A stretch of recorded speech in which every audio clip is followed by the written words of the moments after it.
So I guess we are absolutely live. एक बार सब लोग कंफर्म करेंगे हमारा audio video video audio audio video video audio audio video video audio proper है भाई साहब. हम दिख रहे, लाइव दिख रहे. मजा आ गया, मजा आ गया. Hello everyone, hello hello hello hello hello hello hello. चलो, hello Sanket, hello Jageshwar, hello Hetali, hello Ishwar, hello Ayush, hello Megha, hello Sarthak, hello Sangeeta. Hello everyone, welcome welcome welcome to this session जिधर अपन आज शुरू कर रहे हैं हमारी तैयारी जीत की. जिनका भी अटेम्प्ट मई 23, नवंबर 23, मई 24, नवंबर 24 में है, हम किसी चीज का वेट नहीं करेंगे. अभी के अभी शुरू कर देना चाहिए हमको एफआर का रिवीजन. उसमें तुम्हारा भाई तुम्हारी मदद करेगा. बराबर. चलो, रिवीजन शुरू करने के पहले बता दूं, अगर किसी को एफआर में बैच लेने का कुछ दिक्कत है तो बैच वो ले सकता है. It is available on BB Virtuals website. ठीक है, मेरा एक बैच है एग्जाम ओरिएंटेड बैच, जिसके अंदर वो मैंने 170-180 आवर्स के अंदर पूरा एफआर करवा दूंगा मैं. वो बैच ऑनगोइंग है, तो आप अभी रिकॉर्डेड ऑप्शन भी ले सकते हो. बीच में एंट्री पॉइंट रहेगा तो आप लाइव भी आके बैठ सकते हो. बाकी आपको कुछ भी डिटेल्स चाहिए बीबी वर्चुअल्स की वेबसाइट पर जाकर देख लो, और कुछ भी दिक्कत रहेगा तो यू कैन मैसेज मी. ठीक है, चलो ये अपना हो गया. अब आज अपन क्या करने वाले, basically I try to explain you. ठीक है, समझने का ट्राई करना अपना आज मोटिव क्या है basically. Okay wait, just give me a moment. Yes, तो अपना मोटिव आज क्या है. आज अपन यहाँ रिवाइज करने को आए हैं 3 चीजें. ठीक है, we are here to revise schedule 3. पहले सुन लो अच्छे तरीके से, ठीक है, ताकि आपको समझ जाए अपना एजेंडा किस तरीके से चलने वाला है. ठीक है, तो सो लेट्स स्टार्ट. मैं पहले बता दूं अपन इस लेक्चर में करने क्या वाले हैं. We are here to revise schedule 3. ठीक है, हम यहां और क्या रिवाइज करेंगे, उसके साथ हम इंडेस 1 रिवाइज करेंगे, और उसके साथ में हम इंडेस 16 भी रिवाइज करेंगे. ठीक है, ये 3 चीजें हमको यहां रिवाइज करनी है. अब जो मेरा रिवीजन पैटर्न है, वो रिवीजन पैटर्न कैसा रहता है. नॉर्मली आप देखोगे कि सब लोग सिर्फ कंसेप्ट का रिवीजन करके जाते या करवाते, लेकिन नहीं. अपना जो रिवीजन रहेगा it will B concepts revision बराबर प्लस क्वेश्चंस का रिवीजन. अब मैं क्वेश्चंस को एक एक करके सॉल्व नहीं करवाने वाला, बिकॉज ये क्लास नहीं है, this is a revision lecture. तो यहां क्वेश्चंस का अपन रिवाइज करेंगे. हर क्वेश्चन में क्या की पॉइंट थे, इसमें क्या चीजें में मिस्टेक कर सकते हो, वो सब चीजें डिस्कस करेंगे. और उसमें आपको एक चीज मिलने वाली है, इंपॉर्टेंट क्वेश्चन की लिस्ट. मतलब जब भी मैं किसी इंडेक्स का क्वेश्चन का डिस्कशन कर रहा हूं, तो मैं सिर्फ वही क्वेश्चन डिस्कस करूंगा जो इंपॉर्टेंट है. इंपॉर्टेंट का मतलब ऐसे क्वेश्चंस जो अगर आपने उतने भी क्वेश्चन कर लिए, सपोज किसी इंडेक्स में 40 क्वेश्चंस है, तो मैं आपको उसमें से 10 क्वेश्चन बता दूंगा, तो वो 10 को अपन रिवाइज करेंगे, और वो वही 10 क्वेश्चन है जो आपको एग्जाम के एक दिन पहले रिवाइज करने हैं. और वो 10 क्वेश्चन ऐसे क्वेश्चन है जो आपका पूरा इंडेक्स 1 के एक एक कंसेप्ट कवर कर लेते हैं. ये बात आप ध्यान रखना. ठीक है, चलो, तो इस तरीके से अपन करने वाले हैं रिवाइज. उसके अलावा आपको कुछ भी दिक्कत आती है तो आई एम देयर, चिंता करने की जरूरत नहीं है. डिस्क्रिप्शन बॉक्स में आपको टेलीग्राम का लिंक मिलेगा. अगर आपने मेरा टेलीग्राम ज्वाइन नहीं किया, प्लीज ज्वाइन कर लेना, और इस YouTube को सब्सक्राइब करके रख लेना, बिकॉज अगर मैं कोई भी रिवीजन वीडियोस वगैरह लाऊंगा तो वो इसी YouTube चैनल के ऊपर आने वाला है, मेरा पर्सनल YouTube चैनल. तो अगर आपने सब्सक्राइब नहीं किया, प्लीज सब्सक्राइब करके रख लेना, बिकॉज सारी अपडेट्स आपको इसके ऊपर ही मिलने वाली है. ठीक है, चलो. सो अच्छा, उसके अलावा एक और चीज, आपके पास जो मेरी किताब होगी वो एडिशन 5 होगी. ठीक है, ये जो एडिशन से मैं रिवाइज कराऊंगा, दिस इज एडिशन 6, जो मार्केट में अब तक नहीं आई है. ये वो एडिशन है जो मैं भी रिसेंटली अपने बैच में यूज कर रहा हूं. तो सर हमारे पास तो एडिशन 5 है, फर्क नहीं पड़ता, कोई चेंज नहीं है. सिर्फ थोड़े बहुत क्वेश्चंस एक्स्ट्रा ऐड हुए. उस एडिशनल क्वेश्चन की लिस्ट मैं कुछ हफ्तों के अंदर टेलीग्राम के ऊपर डाल दूंगा, वो भी टेलीग्राम पे ही आएगा, तो मेरा टेलीग्राम जरूर ज्वाइन कर लेना. ठीक है, तो मैं जब रिवीजन कराऊंगा तो मैं रिवीजन एडिशन 6 से कराऊंगा, जो किसी के पास नहीं, सिर्फ मेरे वाले क्लास बच्चों के पास है. ये तो लॉन्च नहीं हुई है, बराबर, ये लॉन्च नहीं हुई है. चिंता करने वाली बात नहीं है. आपके पास एडिशन 5 है ना, तो भी चल जाएगा, क्योंकि मैं एडिशन 5 के हिसाब से सब बताने वाला हूं. इतना कुछ चेंजेस नहीं है उसके अंदर, एक्चुअली कुछ भी चेंज नहीं है. सिर्फ थोड़ा सा फॉर्मेटिंग में चेंज है, जो फॉन्ट यूज किया है वो, और क्वेश्चन बैंक में जो क्वेश्चंस है 2 अटेम्प्ट के एमटीपी आरटीपी के, वो चेंज है. और वो जिसके पास एडिशन 5 है, एडिशन 5 से एडिशन 6 का जो ट्रांजिशन है, जो एक्स्ट्रा क्वेश्चन है, वो मैं आपको अलग से प्रोवाइड करवा दूंगा, तो आपको चिंता करने की जरूरत नहीं है. Is this clear to everyone. मैंने बोला क्योंकि फर्स्ट रिविजन लेक्चर है, तो मैं आपको सारी चीजें समझा दूं एकदम क्लियरली. ठीक है, और कुछ भी दिक्कत है तो लेट मी नो. ठीक है, चलो. So without wasting any time अपन रिवाइज करेंगे. ये रिवीजन किसके लिए बेनिफिशियल है, किसने अगर एफआर जिंदगी में कभी भी पढ़ रखा है और थोड़ा बहुत भी उसको तभी समझा था, तो आज उसको सारी चीजें रिकॉल हो जाएगी. ठीक है, अगर आपने मेरे से पढ़ रखा है तब तो भाई सोने पे सुहागा. अगर आपने मेरे से नहीं भी पढ़ रखा है तो कोई दिक्कत वाली बात नहीं, आपको फिर भी चीजें समझ में आने लगेगी. ठीक है, हाँ, एफआर जिंदगी में कभी पढ़ा ही नहीं है, सर रिवीजन से पहली बार हो जाएगा क्या, ऐसा नहीं होता है भाई. आपको पढ़ा हुआ रहेगा तो रिवीजन हेल्पफुल है ना. हाँ, रिवीजन यूज करके आप सोचो सेल्फ स्टडी कर लूंगा, वो ठीक है, बट ये नहीं कि भाई ये लेक्चर है अपना, ऐसा नहीं. This is revision. तो रिवीजन ऐसा करेंगे, और अपन रेगुलर इंटरवल्स पे रिवीजन करते हुए चलेंगे, every week, every 7 days, every 8 days, ऐसा करते हुए चलेंगे. ठीक है, चलो. So without wasting any time, let's start revising in 3 2 1 and go. सबसे पहला मैंने स्केड्यूल 3 के जानबूझ कर थोड़ा रिवीजन का प्लान किया क्योंकि स्केड्यूल 3 में आपको थोड़ा फॉर्मेट मुझे याद दिलाना है। तो ध्यान रखना, स्केड्यूल 3 के अंदर अपने को इंड एस में डिवीजन 2 फॉलो करना है। अपने इंड एस का बैलेंस शीट का बेसिक फॉर्मेट बता रहा हूं। स्केड्यूल 3 का जो डिवीजन 2 का फॉर्मेट है वो शुरू होता है असेट साइड से, ना कि लायबिलिटी इक्विटी से। तो असेट में चालू करेंगे नॉन करंट करंट, फिर इक्विटी आएगा, इक्विटी में आएगा equity share capital and other equity. अब क्योंकि इसमें बहुत सारी चीजें आती है तो इसका बनता है स्टेटमेंट, जिसको बोलते हैं अपन statement of changes in equity, और फिर आता है लायबिलिटी। ये बेसिक फॉर्मेट का आइडिया आ गया बैलेंस शीट का। फिर अपन बात करेंगे इंड एस में प्रॉफिट एंड लॉस कैसे बनता है। तो इंड एस का जो प्रॉफिट एंड लॉस है उसके दो सेक्शन होते हैं, एक होता है प्रॉफिट एंड लॉस का सेक्शन और एक होता है ओसीआई का सेक्शन। एक ऐसा एलिमेंट क्रिएट किया गया है जिधर इंड एस कुछ आइटम्स डिफाइन करेगा। Few items will be recorded in OCI which are defined by Ind AS, है ना।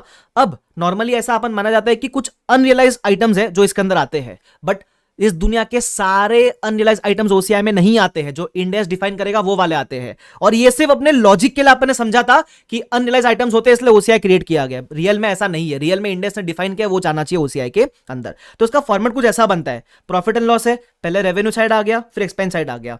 अब ये पहला हिस्सा है प्रॉफिट एंड लॉस का। फिर दूसरा हिस्सा आता है प्रॉफिट एंड लॉस का, वो होता है ओसीआई। ओसीआई में दो होता है, आर एन आर। इसके डिटेल डिस्कशन अपन इंड एस 16 में अभी रिवाइज करने वाले, चिंता मत करो। आर होता है, एनआर होता है। आर मतलब रिक्लासिफाइबल, मतलब जब भी वो असेट डिस्पोज ऑफ होगा उसका सारा प्रॉफिट ओसीआई से प्रॉफिट एंड लॉस में होएगा रिक्लासिफाई। एनआर मतलब नॉट रिक्लासिफाइबल, तो उस केस में वो रिक्लासिफाई नहीं होएगा, वो सिर्फ अदर इक्विटी में with in retained earnings transfer हो जाएगा। इंड एस 16 में मैंने एग्जांपल डिस्कस किया, चिंता मत करना, बता दूंगा। उसके अलावा आता है third point which is total comprehensive income. आपके प्रॉफिट एंड लॉस के दो हिस्से बनाए थे, पीएनएल ओसीआई। ये दोनों के टोटल प्रॉफिट को हम बोलते हैं टीसीआई, टोटल कॉम्प्रिहेंसिव इनकम, बराबर। ठीक है, फिर अपन ने कुछ एग्जांपल वगैरह लिए थे जहां अपन ने देखा था कि ओसीआई कंसेप्ट आया क्यों, बट ठीक है, आप इतना समझ के ले लो कि कुछ अनरियलाइज आइटम्स को रिकॉर्ड करने के लिए ओसीआई क्रिएट किया गया है। ये आपके अंडरस्टैंडिंग के लिए, रियल लाइफ में कुछ और चीज है, ठीक है। तो ये स्केड्यूल 3 का आपको बेसिक चीज याद रखना है। स्केड्यूल 3 का आपको ज्यादा कुछ और याद रखने का जरूरत नहीं है, बिकॉज स्केड्यूल 3 का अंडरस्टैंडिंग जैसे जैसे आप इंडेक्स करते हुए चलोगे वैसा आपको आता हुआ चलेगा, ठीक है। नाउ जैसे अपना ये पार्ट हो जाता है तो अपन आगे मूव किसके ऊपर करेंगे, we will move towards Ind AS 1, बराबर। लेकिन इंड एस 1 की तरफ मूव करने के पहले मैं आपको बताना चाहूंगा कि हर इंड एस को अपन पढ़ने के पहले एक चार्ट देखते हैं, बराबर। ये चार्ट आपको चाहिए तो मैं अपने टेलीग्राम पे डाल दूंगा, ये जो चार्ट है वो, this chart I will share on my Telegram. आप मेरा टेलीग्राम डिस्क्रिप्शन बॉक्स से ज्वाइन कर लीजिएगा, ठीक है। लेक्चर के बाद अपलोड कर दूंगा ये चार्ट। इस चार्ट में है क्या, इस चार्ट में आपको ओवरव्यू मिल जाएगा कि पूरे चैप्टर में है क्या। तो अब इंड एस 1 जैसा टॉपिक जो है वो लोग क्या करते हैं, छोड़ के जाते हैं, अपने को छोड़ना नहीं है। लेकिन इसमें जितने भी क्रिटिकल चीज है उसको मैं बार बार रिवाइज करवा दूंगा, जो इररेलेवेंट चीज है उसको मैं डिस्कशन नहीं करने वाला इधर, ठीक है। तो सबसे पहला इंड एस 1 का स्कोप, कि इंड एस 1 किसको किसको एप्लीकेबल है। तो अगर आप देखोगे तो it applies to separate financial statements and CFS. What is this, मैंने इधर एग्जांपल लिया था। सपोज एक पेरेंट है, पेरेंट मतलब कौन, जिसका किसी कंपनी में मोर देन 50% स्टेक है, तो बराबर। तो मैंने ऐसा रैंडम एग्जांपल लिया था कि सपोज मैंने बीबी वर्चुअल्स में 70% एक्वायर कर लिया, तो मैं हो गया पेरेंट, ये हो गया सब्सिडरी। पेरेंट बनाता है दो फाइनेंशियल स्टेटमेंट्स, एसएफएस सीएफएस, इन दोनों के ऊपर इंड एस 1 एप्लीकेबल है, बराबर। उसके अलावा जो इंटरिम फाइनेंशियल स्टेटमेंट्स है, जैसे लिस्टेड कंपनीज को क्वार्टरली रिपोर्ट सबमिट करनी होती है, तो उस पर ये अप्लाई नहीं करता है। आई होप आपको समझता है, ठीक है। उसके अलावा अगर अपन चार्ट में देखेंगे तो सेकंड पॉइंट क्या है, कंप्लीट सेट ऑफ एफएस। जब हम कहते हैं कि किसी कंपनी को फाइनेंशियल स्टेटमेंट्स प्रेजेंट करना है तो फाइनेंशियल स्टेटमेंट्स का मतलब क्या क्या होता है, बराबर। तो हमने यहां डिस्कस किया था कि फाइनेंशियल स्टेटमेंट में क्या क्या चीजें आती है। सिंपल, बैलेंस शीट आता है, प्रॉफिट एंड लॉस आता है, statement of changes in equity आता है, नोट्स टू अकाउंट्स आता है, कैश फ्लो आता है, ये सबको पता है। अब ये सारी चीजों का एक साल का को कंपेरेटिव देना होता है, 1 ईयर कंपेरेटिव, बराबर। वो उसके अलावा कुछ ये 6 जो चीजें, पहली 6 चीजें ये हमेशा देनी है, हर बार। लेकिन सातवीं एक चीज है जो हर बार नहीं देनी है, कुछ स्पेसिफिक केस मीट होने पे देनी है, उसको बोलते हैं opening balance sheet on day 1 of previous year. जैसे आपका ये करंट ईयर है 31 मार्च 22, आपका प्रीवियस ईयर 31 मार्च 21, तो प्रीवियस ईयर का जो डे 1 है उसका आपको बैलेंस शीट देना होता है, बट ये हर बार नहीं देना है। तो कब देना है, तो इसके बारे में डिटेल में हम पढ़ेंगे इंड एस 8 के अंदर। लेकिन एक आइडिया आपको मैंने दिया था कि जब भी आप कोई चीज रेट्रोस्पेक्टिवली अप्लाई करते हो, जैसे अकाउंटिंग पॉलिसी का चेंज हो गया, एरर रेक्टिफिकेशन वगैरह हो गया, ये सब का इफेक्ट अपन रेट्रोस्पेक्टिव देते हैं। जहां जहां रेट्रोस्पेक्टिव इफेक्ट इन्वॉल्व हो गया वहां वहां आपको ओपनिंग बैलेंस शीट बना के देनी पड़ेगी, बराबर। Very good Ankita, Radha, Sachin, very good Chhavi, very good, ठीक है। इसका डिटेल डिस्कशन इंडिया सेट के अंदर होगा, चिंता करने की जरूरत आपको नहीं है, ठीक है। ये था अपना कौन सा point, complete set of FS में क्या क्या आता है। अब जब हम बात करते हैं कंप्लीट सेट ऑफ एफएस, तो पहला आइटम क्या था, बैलेंस शीट। अब बैलेंस शीट का सबसे इंपॉर्टेंट क्लासिफिकेशन है करंट नॉन करंट, क्योंकि हमने देखा शेड्यूल 3 के अंदर असेट में आता है करंट नॉन करंट, लायबिलिटी में आता है करंट नॉन करंट। तो हमको कैसे मालूम पड़ेगा कौन सा एलिमेंट करंट में जाना चाहिए, कौन सा आइटम नॉन करंट में जाना चाहिए। तो इसलिए एक इंपॉर्टेंट डेफिनेशन है, वो है करंट असेट का डेफिनेशन और करंट लायबिलिटी का डेफिनेशन। बराबर, अपन समझने का ट्राई करते हैं what is the definition of current asset, what is the definition of current liability. ये दो चीज बहुत इंपॉर्टेंट है, और इंडिया 1 में इसके अलावा इंपॉर्टेंट है वो है breach of long term loan. तो चिंता करने की जरूरत नहीं, अपन सबको डिस्कस करेंगे। सबसे पहला करंट असेट, हमको करंट असेट के 4 कंडीशन है, 4 में से कोई भी एक मीट करना है हमको। अगर एक भी मीट कर गया तो हम बोलेंगे वो असेट कौन सा असेट है, करंट असेट है। सबसे पहला, if it is expected to be realised within normal operating cycle. अगर आपको लगता है कि कोई भी पैसा आपको ऑपरेटिंग साइकिल में मिल जाएगा, करंट रहना चाहिए। अब ऑपरेटिंग साइकिल मतलब क्या, आरएम खरीदने से लेकर एफजी में कन्वर्ट करने तक, इस इन्वेंट्री के बिकने से लेकर डेटर से पैसा आने तक, ये जो पीरियड है उसको बोलते हैं ऑपरेटिंग साइकिल। तो फॉर एग्जांपल लेट्स से आपका बिजनेस का ऑपरेटिंग साइकिल 15 महीना है, मतलब आरएम खरीदने से लेकर डेटर्स के पैसा आने तक का जो सर्कल है वो 15 महीने लगते हैं। तो आपका अगर कोई भी ऐसा फंड जो 15 महीने के अंदर आ जाएगा तो वो करंट हो जाएगा, पहला। और क्यों, क्योंकि एनी वन मीट करना है। दूसरा, if it is expected to be realised within 12 months from the end of reporting period. अगर आपको लगता है कि साल के एंड से 12 महीने के अंदर आपको पैसा आ जाएगा तो वो करंट रहेगा। मैंने एग्जांपल भी लिया है, जैसे फॉर एग्जांपल मैंने लोन दिया था, लोन गिवन है क्योंकि एसेट की बात कर रहा हूं, 16 मंथ्स का मैंने लोन दिया, ठीक है। तो अगर मैं जिस दिन लोन दिया उस दिन से देखूं तब तो ये नॉन करंट है, लेकिन उस दिन से देखना ही नहीं है, आपको ईयर एंड से देखना है ना। 12 months from the end of reporting period, तो ईयर एंड से तो वो सिर्फ 7 मंथ्स है, बराबर। तो इस केस में लोन क्या रहेगा आपके लिए, ईयर एंड पे करंट रहेगा। दूसरा चीज, तीसरा चीज, if it is held for trading. अगर कोई भी चीज आपने डे टू डे बिजनेस में ट्रेडिंग के लिए रख के रखी है, जैसे इन्वेंट्री हो गया, कोई अगर ऑप्शंस फ्यूचर्स में ट्रेड करेगा तो डेरिवेटिव फाइनेंशियल एसेट हो गया, ये सारी चीजें आपके लिए हो जाएगी करंट। या फिर चौथा, और if it is cash and cash equivalent as per Ind AS 7। Sir what is the meaning of cash and cash equivalent, Ind AS 7 is cash flow statement. तो कैश एंड कैश इक्विवेलेंट का मतलब हो गया cash balance, bank balance, बराबर। Banks में savings account तो आ गया। सर व्हाट अबाउट एफडी, अगर 3 महीने से कम की एफडी है तो वो भी कैश एंड कैश इक्विवेलेंट मानी जाती है। तो ये सारी चीजें आपके लिए करंट हो जाती है, ठीक है। अब मैंने एक क्लैरिफिकेशन दिया था, सर अगर एफडी 6 महीने की है, सपोज मोर देन 3 मंथ्स की है, सपोज 6 महीने की है, तो फिर तो वो एफडी सीसीई नहीं होगी, लेकिन क्योंकि वो एफडी से 6 महीने की है तो करंट असेट होगी, करंट तो होगी भाई साहब, शायद सीसीई नहीं होगी, कैश एंड कैश इक्विवेलेंट नहीं होगी, ध्यान रखना, ठीक है। तो अगर कैश एंड कैश इक्विवेलेंट है तो वो करंट है। इस केस में एफडी भले ही सीसीई नहीं है, लेकिन वो किसी और डेफिनेशन में मीट करके, जैसे क्योंकि वो 6 महीने की एफडी है तो मैं बोलूं वो ये वाला क्राइटेरिया मीट कर जाएगा, ये वाला क्राइटेरिया मीट कर जाएगा तो करंट हो जाएगा। अब है ना, ये जो 4th पॉइंट है, if it is cash and cash equivalent, इसमें एक एक्सेप्शन है। एक्सेप्शन क्या बोलता है, except if it is restricted from being used for at least 12 months from the end of reporting period. अगर वो कैश को यूज करने के ऊपर कोई रेस्ट्रिक्शन है ना, जैसे फॉर एग्जांपल विजय माल्या का सेविंग्स अकाउंट, अगर वो बैंक ने 3 साल के लिए फ्रीज कर लिया, तो मैं बोलूं विजय माल्या सेविंग्स अकाउंट होते हुए भी उसका पैसा विड्रॉ नहीं कर पाएगा 3 साल तक। तो अगर ऐसा कोई रेस्ट्रिक्शन 12 महीने से ज्यादा का है तो उस केस में सेविंग्स अकाउंट को हम करंट नहीं बोल पाएंगे, हमको क्या बोलना पड़ेगा, उसको नॉन करंट बोलना पड़ेगा। सिंपल। ये हमारा किसका डेफिनेशन था, ये हमारा करंट असेट का डेफिनेशन था। आई होप आप सबको ये चीज समझ में आ जाती है, बराबर। उसके बाद हम क्या डिस्कस करेंगे, डेफिनेशन ऑफ करंट लाइबिलिटी, बराबर। ये मैंने किताब से डिस्कस करवाया था, याद है। इसमें भी 4 कंडीशन है, चारों में से कितना मीट करना है, एनी वन मीट करना है। सबसे पहले if it is expected to be settled in operating cycle. अब यहां बोला सेटल्ड, व्हाई, क्योंकि यहां पेमेंट करना है लाइबिलिटी पॉइंट ऑफ व्यू से। तो अगर आपको एक्सपेक्टेशन है कि नॉर्मल ऑपरेटिंग साइकिल में सेटल करना पड़ सकता है, करंट। दूसरा, if it is due to be settled within 12 months after the reporting period.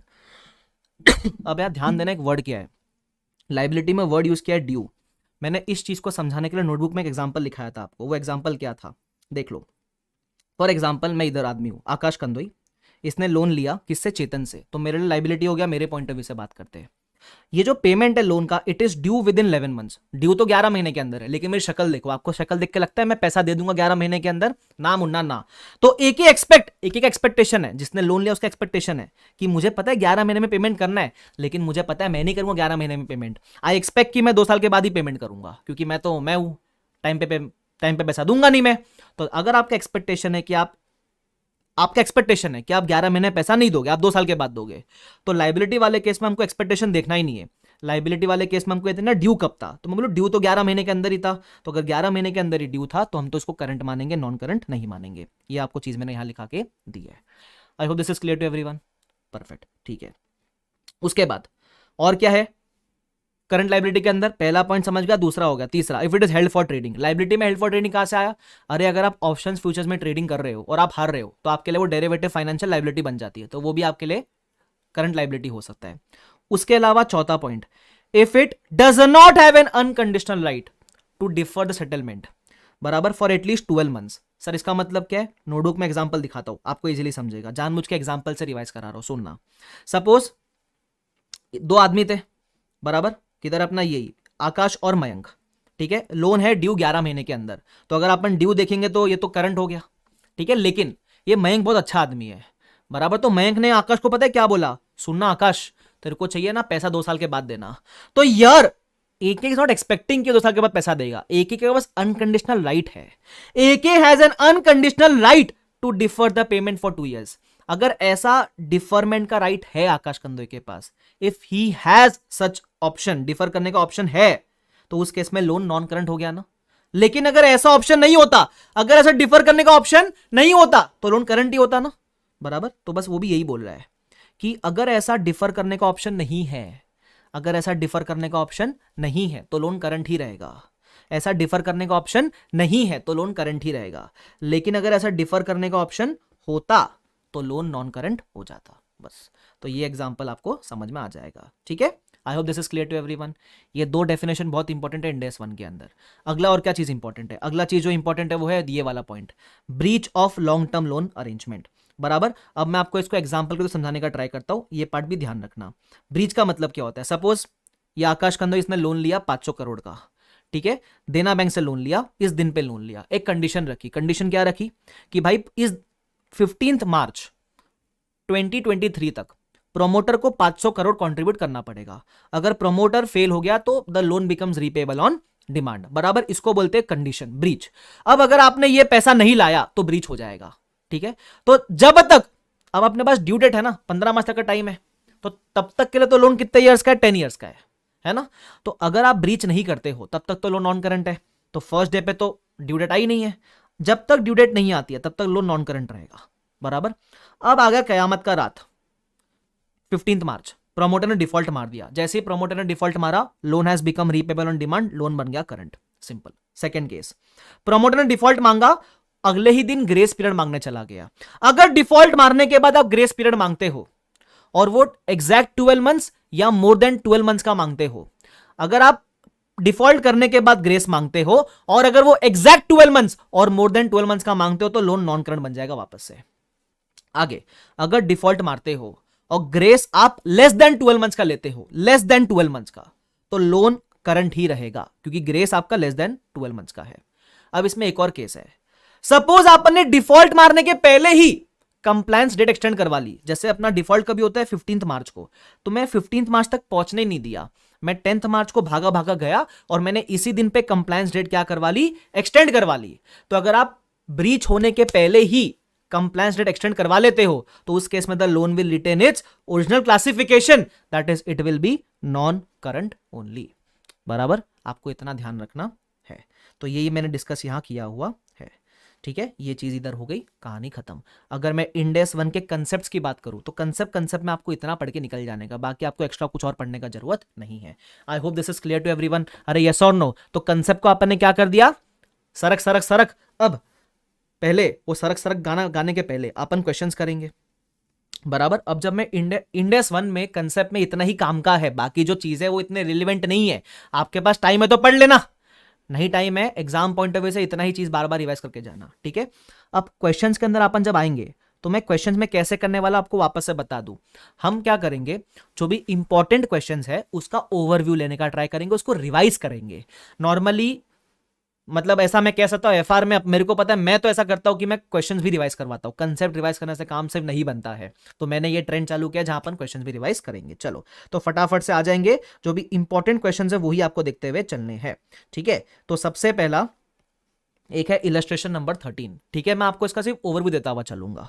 Illustration number 13 में पता है क्या है? वो बोलता है हमको किसी बैंक को लोन रीपे करना है 9 महीने के अंदर। अगर 9 महीने के अंदर रीपे करना है तो लोन तो करंट है, ठीक है। वो आगे लेकिन बोलता है कि हमने एक अनकंडीशनली इस लोन को 5 साल एक्सटेंड करने का बात कर लिया है, बराबर। Existing loan will unconditionally roll into a new facility which expires after 5 years. 9 महीने का लोन है लेकिन अनकंडीशनली आपने डिफर कर दिया 5 साल के लिए, तो ऐसे केस में लोन क्या बन जाएगा? तो नॉन करंट, करेक्ट आंसर। अच्छा, अब वो बोलता है अगर ये जो न्यू फैसिलिटी है डिफर करने की, अगर ये रिपोर्टिंग पीरियड के बाद बात की होती तो मैं बोलूं वो तो अगले साल की बात करता। अगर रिपोर्टिंग पीरियड के बाद मतलब अगले साल अगर आप इसको एक्सटेंड करवाते 5 साल के लिए, तो मैं बोलूं करंट ईयर में तो वो करंट ही रहता, क्योंकि करंट ईयर के हिसाब से एक्सटेंड हुआ ही नहीं है, तो करंट ईयर के हिसाब से उसको करंट ही रखना पड़ता। Second case.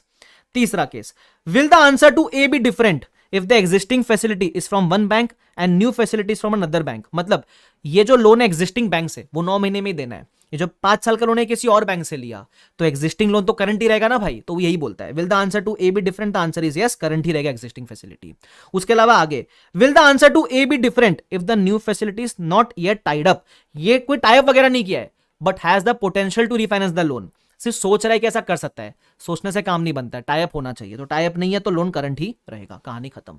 ये आपका क्वेश्चन नंबर 13 था। इस तरीके से अपन क्वेश्चंस रिवाइज करेंगे। तो अगर किसी ने पहले पढ़ रखा है ना एफआर, मजा आ जाएगा, नहीं भी पढ़ रखा है तो एक ओवरव्यू मिल गया क्या था इस क्वेश्चन के अंदर। चलो आ जाओ, उसके बाद आएगा अपना इलस्ट्रेशन नंबर 14। 14 में क्या था? अच्छा, मैंने ऊपर हिंट भी दे रखा है आंसर कैसे करना है। डेफिनेशन लिखो करंट लायबिलिटी का और फिर आंसर इन वन सेंटेंस करते हुए चले जाओ। जैसे मैं देख पा रहा हूँ आधे से ज्यादा बच्चे तो अपने बैच वाले ही है, जो एग्जिस्टिंग वाले बैच बैठ रहे, वेरी गुड, चलो बहुत बढ़िया। अब आएंगे इलस्ट्रेशन नंबर 14 के ऊपर। 14 में वही है, ब्रीच वाला क्वेश्चन है। लोन लिया इस दिन पे, बोलता है प्रमोटर को पैसा लाना पड़ेगा 24 मार्च तक, नहीं लाया तो loan becomes repayable on demand. अब वो बोलता है प्रोमोटर ने मार दिया डिफॉल्ट और 25 मार्च को मांगा ग्रेस पीरियड 30 जून तक का। अब डिफॉल्ट मारने के बाद ग्रेस मांगा है, वो भी लेस देन 12 मंथ्स का ग्रेस मांगा है, तो लोन क्या रहेगा? लोन करंट रहेगा। अच्छा, अब वो बोलता है सपोज हम डिफॉल्ट मारने के पहले ही फेब में ही चले जाते कंप्लायंस डेट एक्सटेंड करवाने, तो अगर ब्रीच होने के पहले ही आपने कंप्लायंस डेट एक्सटेंड करवा ली होती तो उसके इसमें लोन क्या होता? नॉन करंट होता। खत्म। ये था आपका क्वेश्चन नंबर 14, करके आपको जाना चाहिए। उसके बाद अच्छा, आप कुछ कुछ जगह पे देखोगे I have written common pool. Common pool मतलब ऐसे क्वेश्चन जो अपन पूरा एफआर पढ़ने के बाद अपन को करने चाहिए, क्योंकि इसमें थोड़े बहुत फ्यूचर इंडेक्स के रेफरेंसेस है, तो अपन अभी उसको डिस्कस नहीं करते। ठीक है, कॉमन पूल के ऊपर मैं अलग सेशन ले लूंगा। उसके बाद जो एलडीआर क्वेश्चन है, लेट मी सी, हाँ एक ये क्वेश्चन है जो आप घर पे एक बार सिर्फ चाहिए तो रीड कर सकते हो, इलस्ट्रेशन नंबर 21। ठीक है, आपको चाहिए तो घर पे एक बार रीड कर लेना सिर्फ। उसके बाद एक ये भी इलस्ट्रेशन 24, लेकिन 24 से बेटर एक क्वेश्चन आगे आने वाला है, मतलब सिमिलर क्वेश्चन आगे आने वाला है, तो मैं वो आगे वाला क्वेश्चन रिवाइज करूंगा, 24 नहीं करवा रहा हूं इसलिए। ठीक है, मेरे ख्याल से बाकी सब तो आप रिफर कर लोगे तो चल जाएगा। ठीक है, आगे देखते हैं। अब आएगा अपना एमटीपी आरटीपी पास्ट एग्जाम वाला क्वेश्चन। ठीक है, किसने बोला 18 क्वेश्चन सर? नहीं, जितना मैं बोला उस पर फोकस करो, बाकी मत दिमाग लगाओ। ठीक है, हाँ चलो, अब आएगा अपना एमटीपी आरटीपी पास्ट पेपर वाला पहला क्वेश्चन नंबर 1। ठीक है, ये नया नया मैंने एलडीआर में डाला है, मोस्टली पर डालता नहीं था मैं। सुन लो क्या बोलता है। वो बोलता है ऐसे आइटम को हम करंट बोले कि नॉन करंट बोले, तो सबसे पहले रिसीवेबल्स। अब इन्होंने सबसे बड़ा दिक्कत इस क्वेश्चन के अंदर ये है कि इन्होंने ये बताया ही नहीं है कि रिसीवेबल कितने महीने वाले हैं, ये सप्लायर का एडवांस हो कितने महीने वाले, सब बताया ही नहीं है। तो जब ऐसा बताया नहीं होता है ना, तो उस केस में अपने को दोगलापंती वाला आंसर करने का। When you are not sure कि कितने महीने का रिसीवेबल है, तो दोगलापंती की लेस देन 12 मंथ्स का या ऑपरेटिंग साइकिल वाला तो करंट वरना नॉन करंट, ऐसा। तो इन्होंने यही बोला है, रिसीवेबल्स जो ऑपरेटिंग साइकिल वाले वो करंट रहेंगे। उसके बाद एडवांस टू सप्लायर करंट की नॉन करंट। तो वो बोलता है अब यह दोगलापंती आंसर वो कैसे किया हुआ है, if the advances are considered a part of normal operating cycle it would be classified as current वरना नॉन करंट, ऐसा। उसके बाद इनकम टैक्स, अगेन दोगलापंती वाला आंसर, लेकिन जो काम की बात है वो है पॉइंट नंबर 4 के अंदर, इंश्योरेंस स्पेयर्स। ठीक है, अब स्पेयर की बात करता हूं, जिसने इंडिया 16 पढ़ा उसको समझ में आना चाहिए। ये वाला पार्ट सुनना क्या है। जो स्पेयर्स होते हैं वो स्पेयर्स या तो पीपीई होते हैं, अगर वो डेफिनेशन मीट करता है पीपीई का तो, या फिर वो इन्वेंट्री बन जाते हैं। तो अगर ये इंश्योरेंस स्पेयर्स को आप पीपी ट्रीट करते हो तब तो वो नॉन करंट हो गए, लेकिन अगर आप इंश्योरेंस स्पेयर्स को इन्वेंट्री ट्रीट करते हो तो इन्वेंट्री तो हेल्ड फॉर ट्रेडिंग होती है और उस दुनिया की सारी इन्वेंट्री करंट ही होती है। तो ये आपके लिए पार्ट इंपॉर्टेंट है, ध्यान रखना। ठीक है, चलो उसके बाद आएगा अपना क्वेश्चन नंबर 2 जो कि अपने को फोकस करने वाला है। अब क्वेश्चन नंबर 2 अगेन वो ब्रीच वाले क्वेश्चन के ऊपर है। ठीक है, अब क्वेश्चन नंबर 2 क्या बोलता है, ध्यान से सुनना। बोलता है लोन लिया जनवरी में और कंडीशन है कि डेट इक्विटी रेशियो मेंटेन करना है। सबसे पहला 3 केसेस है। पहला case, at the end of financial year कोई ब्रीच नहीं हुआ है, जब कोई ब्रीच हुआ ही नहीं है तो वो नॉन करंट ही रहेगा, पहला चीज। दूसरा चीज, दूसरे केस में बोलता है ब्रीच हो गया और वेवियर मांगा, और वेवियर एग्जैक्ट 12 महीने का मांगा, तो मैंने बताया था जब वो एग्जैक्ट 12 महीने का मांगता है तो उसको मोर देन 12 मंथ जैसा ट्रीट करने का, क्योंकि जब एग्जैक्ट 12 महीने का ब्रीच है तो वो बैंक से पैसा भी कब मांग पाएगा, मतलब बैंक उससे पैसा कब मांग पाएगा, 12 महीने के एक दिन बाद, not on the last date, बराबर। तो जब एग्जैक्ट 12 मंथ्स का है तो आप ट्रीट करना कि मोर देन 12 मंथ जैसा है, तो उस केस में ये आंसर रहेगा इसका भी नॉन करंट, बिकॉज ब्रीच होने के बाद ग्रेस मांगा ऑफ मोर देन 12 मंथ्स, तो नॉन करंट। उसके बाद वो बोलता है everything is same as in two except waiver clause, मतलब ब्रीच हुआ है लेकिन कोई ग्रेस मांगा ही नहीं, सिर्फ ब्रीच हो गया, तो उस केस में करंट रहेगा, तो करंट, दैट्स इट। ये क्वेश्चन नंबर 2 है, क्रिटिकल है, ध्यान रखना, ठीक है। चलो मेरे ख्याल से आगे बढ़ सकते हैं अपन, क्वेश्चन नंबर 3 की तरफ बढ़ सकते हैं। ओके चलो, अब ये भी एलडीआर क्वेश्चन है, अच्छा क्वेश्चन है ये, क्वेश्चन नंबर शायद 24 का जो मैं बताया था उसका रिप्लेसमेंट है, बढ़िया क्वेश्चन है ये, सुनना। चार्म लिमिटेड, वो बोलता है इसकी ऑपरेटिंग साइकिल है 15 महीना, ठीक है। अब वो इसमें क्या बोला हुआ है देखो, डिपॉजिट कंपनी मेड, कंपनी ने डिपॉजिट दिया, मतलब जब डिपॉजिट का मतलब क्या होता है, जब अपन डिपॉजिट देते हैं किसी को तो वो रिफंडेबल होता है फ्यूचर में, तो आज मैं डिपॉजिट दे रहा हूं तो आज मेरे लिए वो असेट है, क्योंकि बाद में मुझे वापस मिलने वाला है। अब वो बोलता है 2 करोड़ का डिपॉजिट दिया मैंने, बाइफिकेशन समरी में दे रखा है, 70% 14 मंथ्स के अंदर आ जाएगा, तो वो जो 15 महीने के अंदर आ जाएगा वो करंट, और बाकी 30% 17 मंथ्स के बाद आएगा, तो मैं बोलूँ वो नॉन करंट, बस ये सिंपल पहला पार्ट। सेकेंड पार्ट बोलता है थोड़े ट्रेड रिसीवेबल है, बराबर, due after 14 months but expects to receive within the period of operating cycle, अपने को 14 नहीं 15 महीने से फर्क पड़ता है, वो बोलता है एक्सपेक्टेशन है कि ऑपरेटिंग साइकिल में आ जाएगा, तो मैं बोलूँ करंट रहना चाहिए, तो वो करंट है इसका आंसर।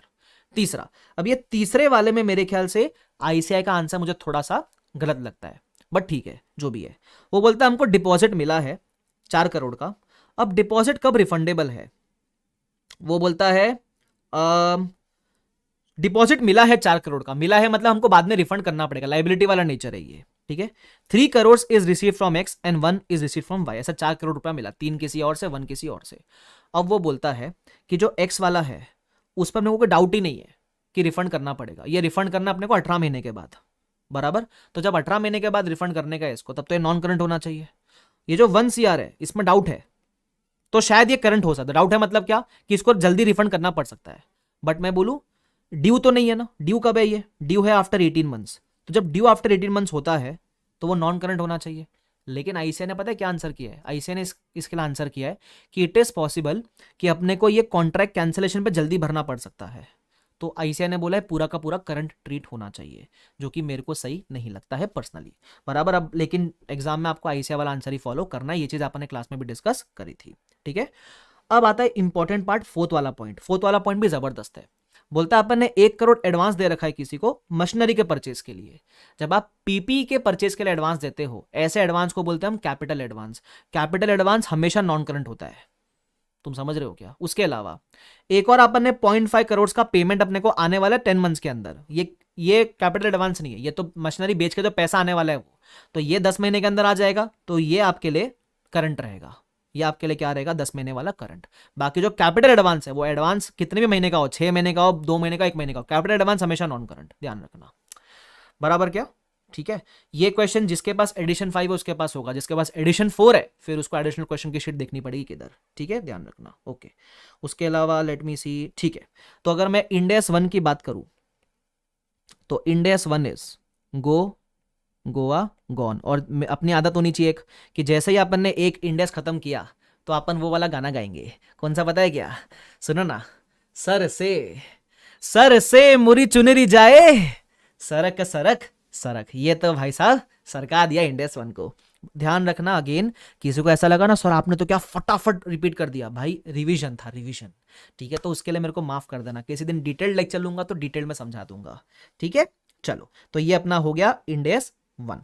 अब आपको चाहिए तो आप 1 मिनट का ब्रीदर ले लो, तब तक मैं क्या करता हूं, तब तक मैं वो इंडेक्स 16 के नोट्स खोल लेता हूं, फिर अपन इंडेक्स 16 क्या करेंगे, रिवाइज करेंगे, ठीक है। 1 मिनट का ले लो ब्रीदर, चलो चलो चलो चलो चलो। और मेरे को किसी और इंडेक्स के क्वेश्चन मत पूछते बैठो चैट बॉक्स के अंदर, ठीक है। तुमको समझ आया, मजा आया क्या, ये बताओ फटाफट से, तब तक सर सॉन्ग गाइए, हाँ यही करूँ अभी मैं, आपको वो भी करता हूँ, थोड़ा नाच गाना भी मुजरा कर ही देता हूँ इधर में आके, तब तक बता दो भाई तुमको समझ आया कि नहीं आया, मजा आया कि नहीं आया, तो मेरे को मोटिवेशन आएगा तो मैं अकॉर्डिंगली कन्वर्ट करता, मतलब कंडक्ट करता रहूंगा ये सब, मौजा ही मौजा, क्या बात है।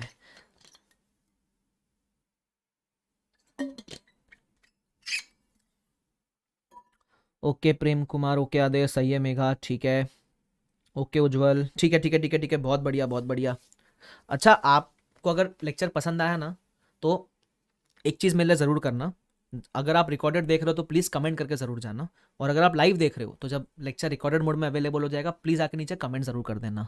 उससे क्या है, रीच बढ़ती है और बाद में बच्चों को मालूम पड़ेगा कि ये लेक्चर हेल्पफुल है या नहीं है। ऑनेस्ट ओपिनियन देके जाना, कोई चिंता वाली बात नहीं है, पसंद आए तो ही बोलना, ठीक है। मैं इधर सब निकाल कर रख दूँ, इंडिया 16 का सारा कंटेंट। 16 तो भाई साहब मज़ा आ जाएगा तुमको एकदम ही। तुमको ऐसा एग्जाम्पल दिखा दिखा के रिवाइज कराऊंगा ना, तुम पगला जाओगे एकदम ही, तुमको एकदम ही मज़ा आ जाएगा। ठीक है, ये रहा 16। 16 में भी अपन क्वेश्चन रिवाइज करेंगे, हाँ। अच्छा, मयंक बोलता है जो एग्जाम्पल में मयंक था वो मैं ही हूँ, पता है मेरे को मयंक, तो मैं अपने क्लास के बच्चों को याद रखता है भाई, मेरे भाई। चलो ठीक है ठीक है ठीक है ठीक है,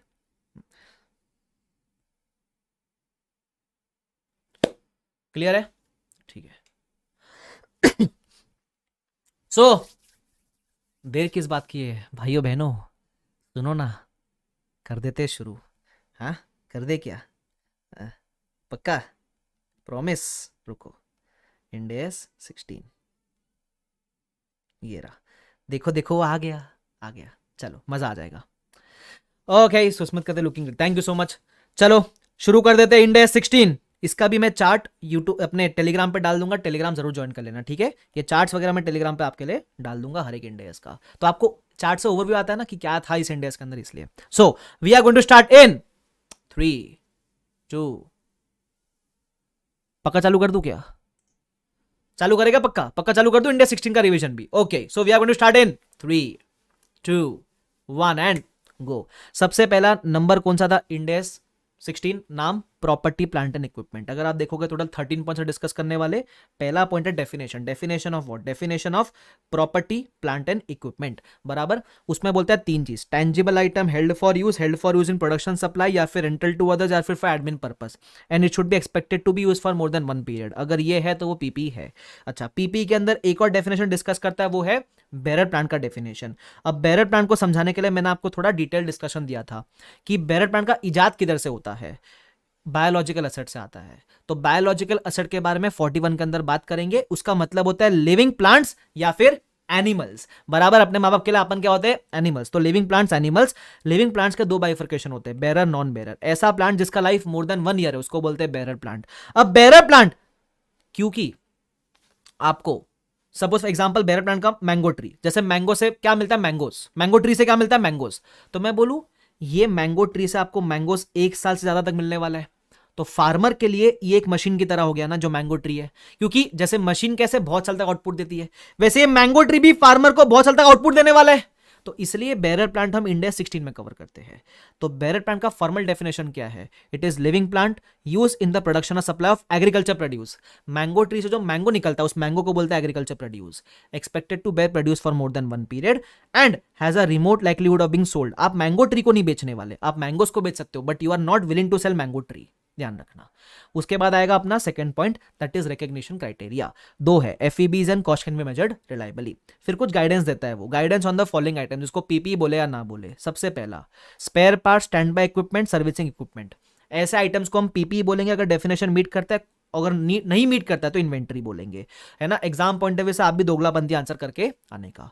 उसके अलावा aggregation of individually insignificant items. अगर बहुत सारे items like moulds, tools, rice होते हैं ना, स्क्रूज वगैरह, नट्स बोल्ट वगैरह, इन इंडिविजुअली इनसिग्निफिकेंट है लेकिन कंबाइन करेंगे तो सिग्निफिकेंट है, तो क्या हम एग्रीगेट कर सकते हैं? बोलता है करो ना, कोई दिक्कत वाली बात नहीं है। उसके अलावा अगर आपके पास एनवायरमेंटल या सेफ्टी इक्विपमेंट है तो हम उस सेफ्टी इक्विपमेंट को पीपी बोले कि नहीं बोले? बोलते हैं बोलना पीपी बोलेंगे। क्यों? क्योंकि आपके अदर असेट को इनडायरेक्टली असिस्ट करते हैं, इसलिए। ठीक है, ये अपना सेकंड पॉइंट था विच वाज रिकॉग्निशन। फिर आएगा अपना अगला पॉइंट विच इज मेजरमेंट, बराबर। मेजरमेंट के अंदर दो तरह का मेजरमेंट का बात करता है, एक होता है इनिशियल मेजरमेंट, एक होता है सब्सिक्वेंट मेजरमेंट। मैंने बताया था कसम खा लेना, मर जाएंगे, मिट जाएंगे, लुट जाएंगे, लेकिन initial measurement always always always at cost. Initial का मतलब डे 1 पे। अब कॉस्ट का मतलब क्या? तो देखना पड़ेगा आपने असेट को एक्वायर किस तरीके से किया है।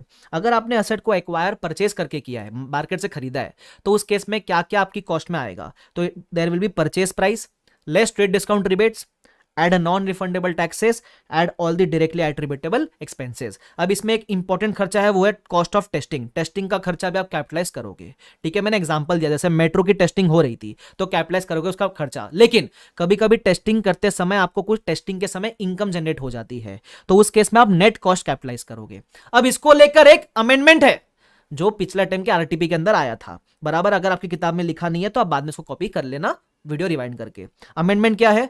एक क्लैरिफिकेशन है बेसिकली। सपोज आपका खर्चा यहां 100 था, इनकम 20 थी, तो 80 आपने कैपिटलाइज किया। अमेंडमेंट ये है कि अगर सपोज आपका एक्सपेंस 100 है लेकिन टेस्टिंग के समय इनकम 130 की हो गई, मतलब इनकम ज्यादा हो गई, तो वो एक्सेस इनकम क्या क्या करेंगे हम लोग? तो वो बोलता है वो एक्सेस इनकम भी पीपी के कॉस्ट से एडजस्ट करना है। अब क्योंकि इनकम एडजस्ट करनी है तो उस केस में कॉस्ट आपकी कम हो जाएगी, रिड्यूस हो जाएगी कॉस्ट, बस इतना सा है वो, ठीक है। आगे बढ़ जाते हैं, फिर वो बोलते हैं क्या क्या चीजें इंक्लूड नहीं होएगा, इनॉग्रेशन, एडवर्टाइजिंग वगैरह इंक्लूड नहीं करना है। इन शॉर्ट जो भी डायरेक्टली एट्रीब्यूटेबल खर्चे इंक्लूड कर लेना, बाकी इंक्लूड मत करना। इसमें एक एग्जांपल बहुत इंपॉर्टेंट है याद रखने के लिए, वो है कार पार्किंग वाला खर्चा। इनकम सॉरी, अगर आप किसी स्पेयर लैंड को कार पार्किंग की तरह यूज करके कुछ मिसलेनियस इनकम जनरेट कर रहे हो, तो वो इनकम आपकी प्रॉफिट एंड लॉस में जानी चाहिए, वो कैपिटलाइज वगैरह मत करना, ठीक है। मतलब वो कॉस्ट से एडजस्ट मत करना बेसिकली। उसके बाद आता है important part, that is cost of decommissioning, dismantling, site restoration. Sir ये ऐसा खर्चा है जो आपको किसी असेट के नेचर में पक्का इंकर करना है, लेकिन कुछ सालों के बाद इंकर करना। आपको याद है मेरा एग्जांपल, मशीन गाड़ा, वो बोलता है कि 10 साल के बाद इस लैंड को ठीक करके देना पड़ेगा, उसको बोलते रिस्टोर करने वाला कॉस्ट। ये खर्चा इंकर तो करना है, तो हो गया डायरेक्टली एट्रीब्यूटेबल एक्सपेंस, लेकिन आज नहीं 10 साल के बाद इंकर करना है, तो मैं कौन से वैल्यू पे इसको इंक्लूड करूंगा? कॉस्ट में प्रेजेंट वैल्यू पे इंक्लूड करेंगे। एग्जांपल भी लिया हुआ है, सपोज खरीदा 10 लाख का, डीकमिशनिंग खर्चा 5 साल के बाद इंकर करना है 5 लाख, 10% डिस्काउंटिंग रेट, तो इसका मैं 5 लाख का निकालूंगा प्रेजेंट वैल्यू, और प्रेजेंट वैल्यू को मैं ऐड करूंगा। जब मैं इन्वेंट्री को एंट्री मारूंगा, सॉरी इन्वेंट्री क्या, पीपी की जब एंट्री मारूंगा, तो मैं एंट्री क्या मारूंगा, मेरी पीपी की कॉस्ट तो ये हो गई, लेकिन मैंने पूरा पेमेंट तो नहीं किया है, तो जितना पेमेंट किया है वो कैश बैंक में जाएगा, बाकी जो पेमेंट नहीं किया, जो डीकमिशनिंग है, वो आपका प्रोविजन करके बुक होएगा। अब एक बात समझने का ट्राई करना, अपने को पे कितना करना था 5 साल के बाद? 5 लाख रुपीज, लेकिन आपने प्रोविजन कितने का मारा है? 3,10,461 रुपीज। अब करंट प्रोविजन इतना है, लेकिन फ्यूचर में पे 5 लाख करना है, तो आपको जो प्रेजेंट वैल्यू से फ्यूचर वैल्यू की तरफ बढ़ना पड़ेगा ना। आज इतना बुक किया है, लेकिन 5 साल के बाद पे तो 5 लाख करना है, तो प्रेजेंट वैल्यू से फ्यूचर वैल्यू की बढ़ने की तरफ हम उसको बोलते हैं अनवाइंडिंग करनी पड़ेगी। तो हर साल हम क्या करते हैं? अनवाइंडिंग करते हैं। तो ये अनवाइंडिंग करने का तरीका हो गया, जितना भी आपका ओपनिंग है उस पर आपका डिस्काउंटिंग फैक्टर जितना इंटरेस्ट कैपिटलाइज करो, इंटरेस्ट कंप्यूट करोगे, और एंट्री क्या मारोगे? Interest to provision, interest to provision, interest to provision. इससे हुआ क्या? आपने खर्च अनवाइंडिंग किया, सेकंड इफेक्ट प्रोविजन में डाला, 5 साल के बाद ऑटोमेटिकली आपका प्रोविजन हो जाएगा 5 लाख रुपया, और आप उतना पेमेंट कर देना। सिंपल है ये वाला पार्ट, ठीक है। मैं जानबूझ के आप नोटिस करोगे तो ये जो रिवीजन करवा रहा हूं मैं, it is much better than the previous revision which I used to do, because मैंने भी अपग्रेड किया है। अब मैं ज्यादा जो रिटर्न एग्जांपल्स है उसको भी यूज करता हूं अपने रिवीजन के अंदर, तो ये रिवीजन और इफेक्टिव हो गया तुम्हारे लिए। होता ना 1 लेवल अप, तो ये 1 लेवल अप रिवीजन हो गया तुम्हारे लिए, ठीक है। ये कौन सा वाला था? ये था अगर आपने एसेट परचेज किया है तो परचेज कॉस्ट में क्या क्या आना चाहिए। सिंपल हो गया, ठीक है। अब इसमें एक और नोट है, डिफर्ड कंसिडरेशन। इसका मैंने एग्जांपल दिया था। सपोज मैं क्रोमा गया मैकबुक परचेज करने, उसने बोला 2 लाख रुपया, मैंने बोला पेमेंट दूंगा 1 साल के बाद, उसने बोला 2.2 लाख रुपीज। तो वो जो एक्स्ट्रा 20 चार्ज कर रहा है वो एक्स्ट्रा 20 इंटरेस्ट बोल के इंटरेस्ट में जाना चाहिए, प्रॉफिट एंड लॉस में ओवर द पीरियड, उसको आप कैपिटलाइज नहीं कर सकते। आपका असेट तो 2 लाख के ऊपर ही रिकॉर्ड होने वाला है। क्लियर है वाला पार्ट? खत्म। ये था अगर आपने असेट परचेज किया है तो क्या होने वाला है। अगर आपने असेट सेल्फ कंस्ट्रक्ट किया है तो the principles are same as purchase asset, सिर्फ एक चीज एक्स्ट्रा आने वाली है, वो है बोरिंग कॉस्ट, ध्यान रखना। उसके अलावा अगर आपको असेट एक्वायर करना है by way of exchange, barter करेंगे, बार्टर, तो ऐसे केस में क्या होगा? तो ऐसे केस में भी आपको याद है तो अपन ने एग्जांपल डिस्कस किया था।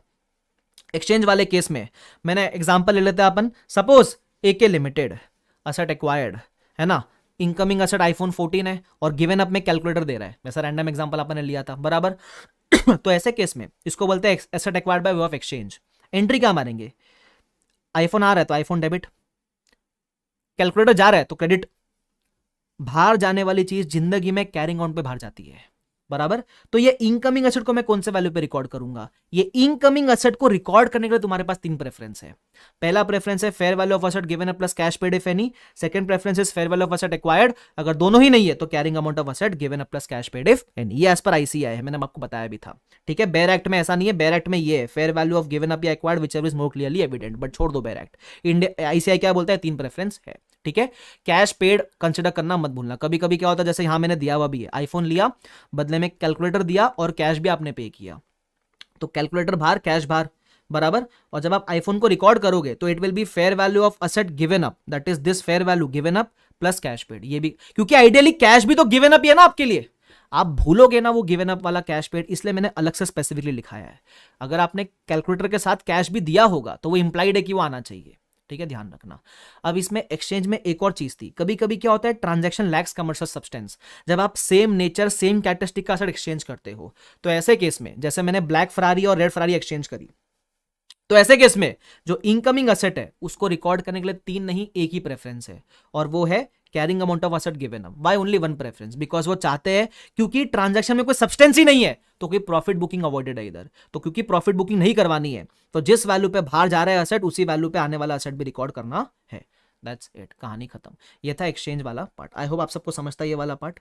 यस, ठीक है। ये अगर आपने असेट एक्सचेंज में एक्वायर किया तो चौथा क्या है, if the asset is acquired by way of government grant, उसका डिस्कशन होता है इंड AS 20 के अंदर। क्लियर, डन एंड डस्टेड, ठीक है, मजा आ गया, एकदम ही फील आ गई। ये था अपना इनिशियल मेजरमेंट। इनिशियल का मतलब डे 1 पे अपन असेट को कौन से वैल्यू पे रिकॉर्ड करेंगे। अब अपन किसका बात करेंगे, now we will talk about subsequent measurement. Subsequent measurement का मतलब होता है एवरी ईयर एंड पे कौन से वैल्यू पे रिकॉर्ड होगा, बराबर। तो उसके लिए अपने पास 2 मॉडल है, कॉस्ट मॉडल, रीवैल्यूएशन मॉडल। सबसे पहले कॉस्ट मॉडल में अपन किस तरीके से अकाउंटिंग करेंगे, मैंने एग्जांपल लिया था, पीपी 10 लाख का है, 10 साल लाइफ है, 1 साल डेप्रिशिएट करोगे तो आपकी कैरिंग अमाउंट क्या होगी, 9 लाख। कॉस्ट मॉडल में आप 9 लाख पे रखोगे ईयर के एंड पे। अगर रीवैल्यूएशन मॉडल होता तो क्या होता, सपोज मेरा डे 1 पीपी 10 लाख, ये कॉस्ट हो गई, बराबर। डेप्रिसिएशन कितना, 1 लाख रुपीज, कैरिंग अमाउंट कितना होगा, 9 lakh rupees, fair value is 12 lakhs. Now, if you compare your carrying amount and fair value, the difference is 3 lakhs. That is your revaluation gain. This gain will be booked and transferred to OCI, PP to revaluation gain, right? Under revaluation model, we carry our asset at fair value, right? सो मैंने 3 लाख का gain book करा, simple. अब the revaluation model के अंदर और क्या discussion करना है अपने को। अच्छा, एक और चीज, जब आप रीवैल्यू करते हो तो आपका रिवाइज कैरिंग अमाउंट कितना हो जाएगा, 9 लाख से आपने बढ़ा के 12 लाख कर दिया, तो फ्यूचर में whenever you will charge depreciation, you will charge depreciation on the revised carrying amount, that is 12 lakhs, ठीक है, ध्यान रखना। Very good answer Mahima, very good Sachin, very good Mahak, very good Saddam, very good Etali, very good, ठीक है। अब जब अपन बात करेंगे रीवैल्यूएशन मॉडल की, तो रीवैल्यूएशन मॉडल के अंदर अपने पास टोटल है 5 पॉइंट डिस्कस करने के लिए। सबसे पहला है फ्रीक्वेंसी ऑफ रीवैल्यूएशन, ये फेयर वैल्यू कितनी बार ढूंढेंगे। तो अगर असेट की वैल्यू में चेंजेस होता है वेरी वॉलेटाइल तो एनुअली, लेकिन अगर असेट के वैल्यू में चेंजेस इनसिग्निफिकेंट होते हैं तो 3 से 5 साल में एक बार आपको ढूंढना है। उसके अलावा दूसरा पॉइंट, एक बार आप रीवैल्यू करोगे तो पुराने वाले डेप्रिसिएशन का क्या करना है, उसको बोलते हैं treatment of accumulated depreciation on date of revaluation. तो इसको ट्रीट करने के अपने पास 2 तरीके होते हैं, या तो अपन उसको एलिमिनेट कर देंगे पुराने वाले डेप्रिसिएशन को, या फिर एलिमिनेट नहीं करना है। एलिमिनेट करेंगे तो ये एंट्री पास करेंगे, depreciation account debit to asset, और गेन बुक करेंगे। एलिमिनेट नहीं करना है तो 3 स्टेप फॉलो करना है, फाइंड परसेंटेज गेन, उस गेन को अपन 2 अमाउंट के ऊपर अप्लाई करेंगे और एंट्री पास करेंगे। अब मैं जानता हूं, मैंने जान उसके फटाफट बोला क्योंकि आपको इतना इजीली रिकॉल नहीं होगा, तो इसको रिकॉल करने के लिए अपन क्या करेंगे, फटाफट से वो एग्जांपल डिस्कस करेंगे जो अपन ने क्लास में किया था। ध्यान दो इधर आके। सबसे पहले कॉस्ट 100 lakhs, सपोज आपने असेट को 2 साल तक यूज करा, तो आपने 2 साल तक डेप्रिशिएट किया रहेगा। जब से असेट लिया तब से लेकर जब तक यूज कर रहे हो उतने पूरे पीरियड का जो डेप्रिसिएशन होता है उसको बोलते हैं अक्यूमुलेटेड डेप्रिसिएशन। जब से असेट खरीदा तब से लेकर आज तक का डेप्रिसिएशन, ठीक है। कैरिंग अमाउंट 60 हो गए, फेयर वैल्यू मैंने 75 दे रखी है, तो गेन आ गया 15 का। द क्वेश्चन इज इस पुराने 40 का क्या करें, बराबर। तो इस पुराने 40 को ट्रीट करने के 2 मेथड है अपने पास, या तो एलिमिनेट कर देंगे, तो हम बोलेंगे depreciation account debit 40 to gross block, gross block के अगेंस्ट इसको एलिमिनेट कर दिया, जो 100 था ना ग्रॉस ब्लॉक उसके अगेंस्ट एलिमिनेट कर दिया, और फिर गेन बुक कर लो, पीपी टू गेन 15-15। इससे हुआ क्या, इससे बैलेंस शीट में आपका ग्रॉस और नेट ब्लॉक दोनों 15, दोनों 60 पे दिख गया, गेन बुक किया 15 का, पीपी आपका आ गया 75 पे, सिंपल। अच्छा ठीक है, फिर आता है एलिमिनेट नहीं करना है डेप्रिसिएशन, तो क्या करें, तो 3 स्टेप फॉलो करना है। पहला ढूंढोगे परसेंटेज गेन, गेन का amount divide by carrying amount, 25% आया, इस 25% को 2 अमाउंट के ऊपर अप्लाई करना, आपके ग्रॉस ब्लॉक के ऊपर और आपके डेप्रिसिएशन के ऊपर। तो मैंने ग्रॉस ब्लॉक पर अप्लाई किया 25 आया, डेप्रिसिएशन पर अप्लाई किया 10 आया, दोनों को इतने अमाउंट से इंक्रीज कर देना। तो हम बोलेंगे gross block 25, depreciation 10, difference will be 15। अब ऐसा किया क्यों समझाता हूं। आपका इससे नेट ब्लॉक कितना हो गया, 75 हो गया, बराबर। अब आप नोटिस करो, जब आपका नेट ब्लॉक 60 से 75 हो रहा है ना, जैसा ऊपर दिखाया था मैंने, जब आपका नेट ब्लॉक 60 से 75 हो रहा है तो आपको प्रोपोर्शनेटली ये दोनों को भी इंक्रीज करना है, क्योंकि आप इन दोनों को एलिमिनेट नहीं कर रहे हो, बराबर क्या। तो इसलिए हम ये परसेंटेज निकालते हैं कि अगर नेट ब्लॉक 25% से बढ़ रहा है तो ग्रॉस और इसको भी उतना 25% से बढ़ाओ। तो अगर ये बढ़ा 60 का 75 ये हो गया ना, तो इनको भी आपने 25% से बढ़ाया, प्रोपोर्शनेटली बढ़ाया, इसलिए वो निकालते हैं, लॉजिक था, बाकी ठीक है। I hope this is clear to everyone. बराबर, ये था अपना दूसरा पॉइंट कि what will be the treatment of old depreciation. उसके बाद तीसरा पॉइंट, ये जो भी रिवैल्यूएशन आप करोगे this should be applied to entire class of asset, मतलब जो भी असेट है सेम नेचर सेम कैरेक्टरिस्टिक वाले, सेम क्लास, सिंगल क्लास पे सिंगल मॉडल चलेगा। बराबर, इसमें क्लैरिफिकेशन दिया हुआ है कि इंडस्ट्रियल बिल्डिंग और ऑफिस बिल्डिंग को आप अलग अलग क्लास मान सकते हो, ठीक है। उसके बाद important point, treatment of revaluation gain and loss on the date of revaluation. अगर आप जब भी रीवैल्यू करते हो तो गेन लॉस कहां जाएगा, तो सुनना स्टैंडर्ड क्या बोलता है। सबसे पहले वो बोलता है आप जिंदगी में फर्स्ट टाइम रिवैल्यू कर रहे हो क्या, मैंने बोला हाँ फर्स्ट टाइम कर रहा हूं। पूछता है गेन आया क्या, मैंने बोला हाँ गेन आया, तो बोलता है ओसीआई एनआर में जाएगा। एनआर का लॉजिक मैं सिखाऊंगा आपको, ठीक है। अगर फर्स्ट टाइम रिवैल्यू किया लॉस आया तो कहां जाएगा, प्रॉफिट एंड लॉस में। अच्छा ठीक है, अगर सब्सिक्वेंट रिवैल्यू किया और गेन आया तो ये डायरेक्टली ओसीआई नहीं बोलने का, देखना पहले क्या था, अभी गेन आया और पहले भी गेन था तो ये वाला गेन ओसीआई में ही जाएगा। लेकिन अभी गेन आया लेकिन पहले लॉस था, तो पहले इस वाले गेन को पुराने लॉस से एडजस्ट करो, मतलब पहले इस वाले गेन को प्रॉफिट एंड लॉस में ट्रांसफर करो to the extent of previous loss. अगर उसके ऊपर कोई गेन बचता है तो वो ओसीआई में जाएगा। बराबर, उसके अलावा अगर अभी लॉस आया और पहले भी लॉस था तो ये वाला लॉस प्रॉफिट एंड लॉस। अभी लॉस आया लेकिन पहले गेन था तो पहले इस लॉस को ओसीआई से एडजस्ट करो to the extent of gain. उसके ऊपर कोई लॉस बचा तो वो जाएगा प्रॉफिट एंड लॉस में।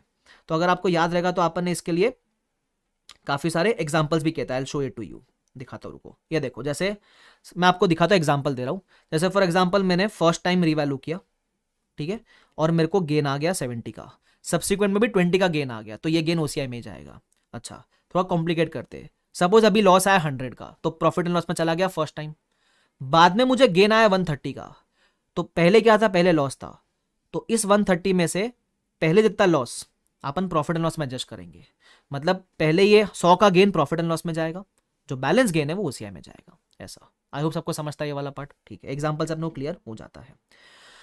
अब एक और चीज है कि ये ओसीआई एनआर में जाएगा, ठीक है। तो ओसीआई के मैंने जैसे बताया था शेड्यूल 3 के रिवीजन में 2 क्लासिफिकेशन होते हैं, एक होता है आर, एक होता है एनआर। अब ये फर्क क्या है इसके अंदर समझाता हूं मैं आपको। जैसे ना सपोज मैंने इधर एग्जांपल लिया है कि सपोज एक पीपी था, आपने फर्स्ट ईयर में गेन बुक किया तो गेन ओसीआई में गया, ओसीआई से अदर इक्विटी के सरप्लस में चला गया 30। सेकेंड ईयर में फिर 20 का गेन बुक किया तो आपका सरप्लस बढ़ गया, हो गया 50, क्योंकि अदर इक्विटी में जो सरप्लस है वो होता है क्यूमुलेटिव। थर्ड ईयर में फिर गेन बुक किया 10, फिर सरप्लस हो गया 60। अब आपने पीपी को या तो बेच दिया या फिर लाइफ खत्म हो गई। तो अगर वो आर होता ना आर, तो ये सरप्लस का सारा प्रॉफिट एंड लॉस में होता रिक्लासिफाई। लेकिन अगर ये ओसीआई एनआर का होता तो ये सरप्लस का डायरेक्टली जितना भी बैलेंस है वो डायरेक्टली अदर इक्विटी में ट्रांसफर होता, प्रॉफिट एंड लॉस में नहीं, तो वो डायरेक्टली आरई में ट्रांसफर होता। ये उसका लॉजिक है आर एनआर का, एकदम आसान भाषा में, खत्म हो गया, ठीक है। ध्यान रखना ये एनआर होता है, ओके। उसके बाद आगे, transfer of revaluation surplus to retained earnings. ये जैसे अपना मैंने बताया ना, अदर इक्विटी का जो सरप्लस पड़ा है, ये जो सरप्लस बैलेंस पड़ा है, इसको आरई में कब ट्रांसफर करेंगे, तो एक केस तो आपको मैंने बता दिया, जब आपने पीपी को या तो बेच दिया या फिर उसकी लाइफ खत्म हो गई, तब आप पक्का पक्का ट्रांसफर कर देना, ये ऑप्शनल नहीं है, कंपलसरी यही है। एक केस आता है the case of excess depreciation, है ना। ये केस में कंपनी के पास ऑप्शन होता है, इस केस में कंपनी चाहे तो सरप्लस से निकालकर आरई में ट्रांसफर कर सकता है। बराबर, अब ये केस का मैंने नोटबुक में एग्जांपल आपको लिखा था, वो एग्जांपल मैं आपसे डिस्कस कर लेता हूं, देख लो, इधर आ जाओ। In case of excess depreciation, ठीक है, जैसे अभी लाइफ है 10 साल, बराबर, आपने 1 साल इसको यूज करा तो कैरिंग अमाउंट बच गया 9 लाख। अब आपने फेयर वैल्यू पे लेकर आए 12 लाख, तो गेन बुक किया 3 लाख रुपया, ठीक है। रिवाइज कैरिंग अमाउंट कितनी हो जाएगी आपकी, 12 लाख हो जाएगी, लाइफ 9 साल बची है। अब आफ्टर रीवैल्यूएशन आपका डेप कितना आ गया, 1.33। अब देखो, जब आपने रीवैल्यू नहीं करा था तो डेप कितना आ रहा था, 1। रीवैल्यू करने के बाद डेप कितना आ रहा है, 1.33, बराबर। तो ये जो एक्सेस डेप आ रहा है बिकॉज ऑफ रीवैल्यूएशन, ये एक्सेस डेप आप चाहो तो सरप्लस से निकालकर आरई में ट्रांसफर कर सकते हो। मैं लॉजिक्स में नहीं घुस रहा हूं, मैं से रिवाइज करवा रहा हूं, ध्यान रखना, ठीक है। ये ऑप्शनल है, कंपनी चाहे तो ऐसा कर सकती है, पहली चीज।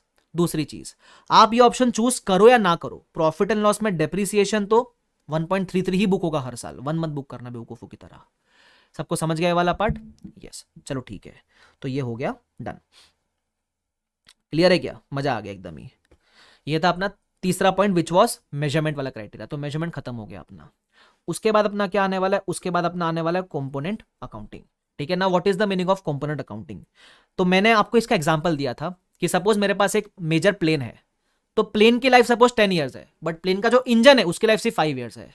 तो जब एक असेट के बहुत सारे कंपोनेंट होते हैं जिसकी लाइफ अलग अलग है, तो उस केस में अपने को हर एक कंपोनेंट को अलग अलग डिप्रिशिएट करना होता है।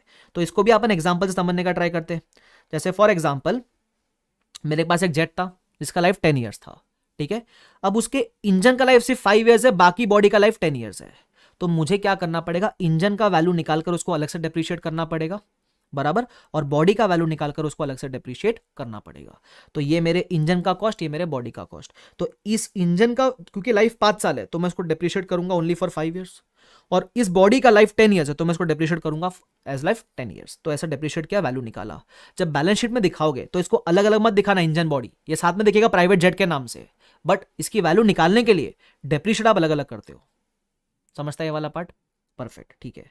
उसके अलावा अब मैंने इसको थोड़ा एक्सटेंड किया था। एक्सटेंड करके क्या बोला था, अगर आप कोई भी मेजर कंपोनेंट रिप्लेस करते हो, whenever you replace a major component, है ना, जैसे फॉर एग्जांपल आपने ये इंजन ही रिप्लेस कर दिया, तो उस केस में क्या होगा?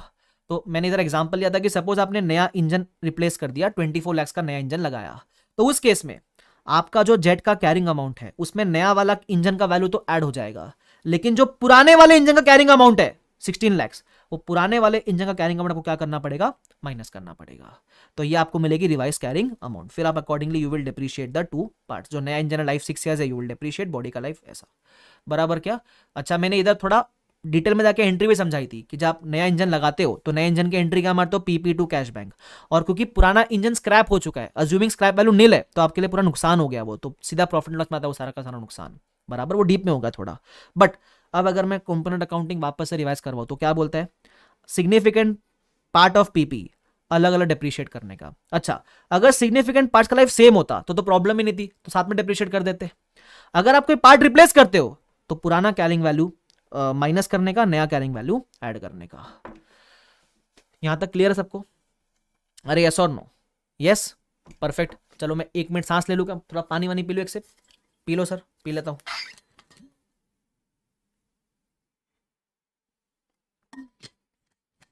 परफेक्ट है, चलो बढ़िया। एक तो 2-3 टाइप के स्टूडेंट्स हमेशा आने वाले, सर ये रिकॉर्डेड रहेगा क्या, सर डिलीट तो नहीं करोगे ना, सर ये किताब डाल दो PDF में पूरी की पूरी, सर लेक्चर ही दे दो फ्री में पूरा का पूरा, सर एक काम करो किडनी भी दे दो पूरा का पूरा फ्री में। कोई बोलेगा सर एक काम करो आप जो पैसा कमा रहे हो वो भी ट्रांसफर कर दो, सर पैसा का पैसा पूरा का पूरा फ्री में।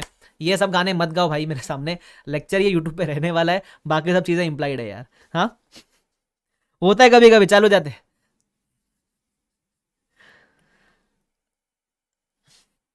हाँ चलो, एनीवेज आगे बढ़े क्या, तुम देखना कभी, तुम अभी रिप्लाई करोगे ना कभी, तुम देखना कोई हर 10 मिनट में कोई नया एक नया आएगा। हाँ, अकाउंट नंबर भेज दो, पेटीएम कर देते हैं सर, है ना। चलो एनीवेज आ जाओ, सब्सिक्वेंट कॉस्ट इंकर्ड की बात कर लेते हैं। अगर आप एक बार पीपी खरीद लेते हो, अगर आप एक बार पीपी खरीद लेते हो और उसके बाद आप कोई खर्चा इंकर करते हो उस पीपी के ऊपर, उसको बोलते हैं सब्सिक्वेंट कॉस्ट इंकर। तो क्या किया जाए, अगर रिपेयर्स वाला खर्चा किया है तो प्रॉफिट एंड लॉस में जाएगा।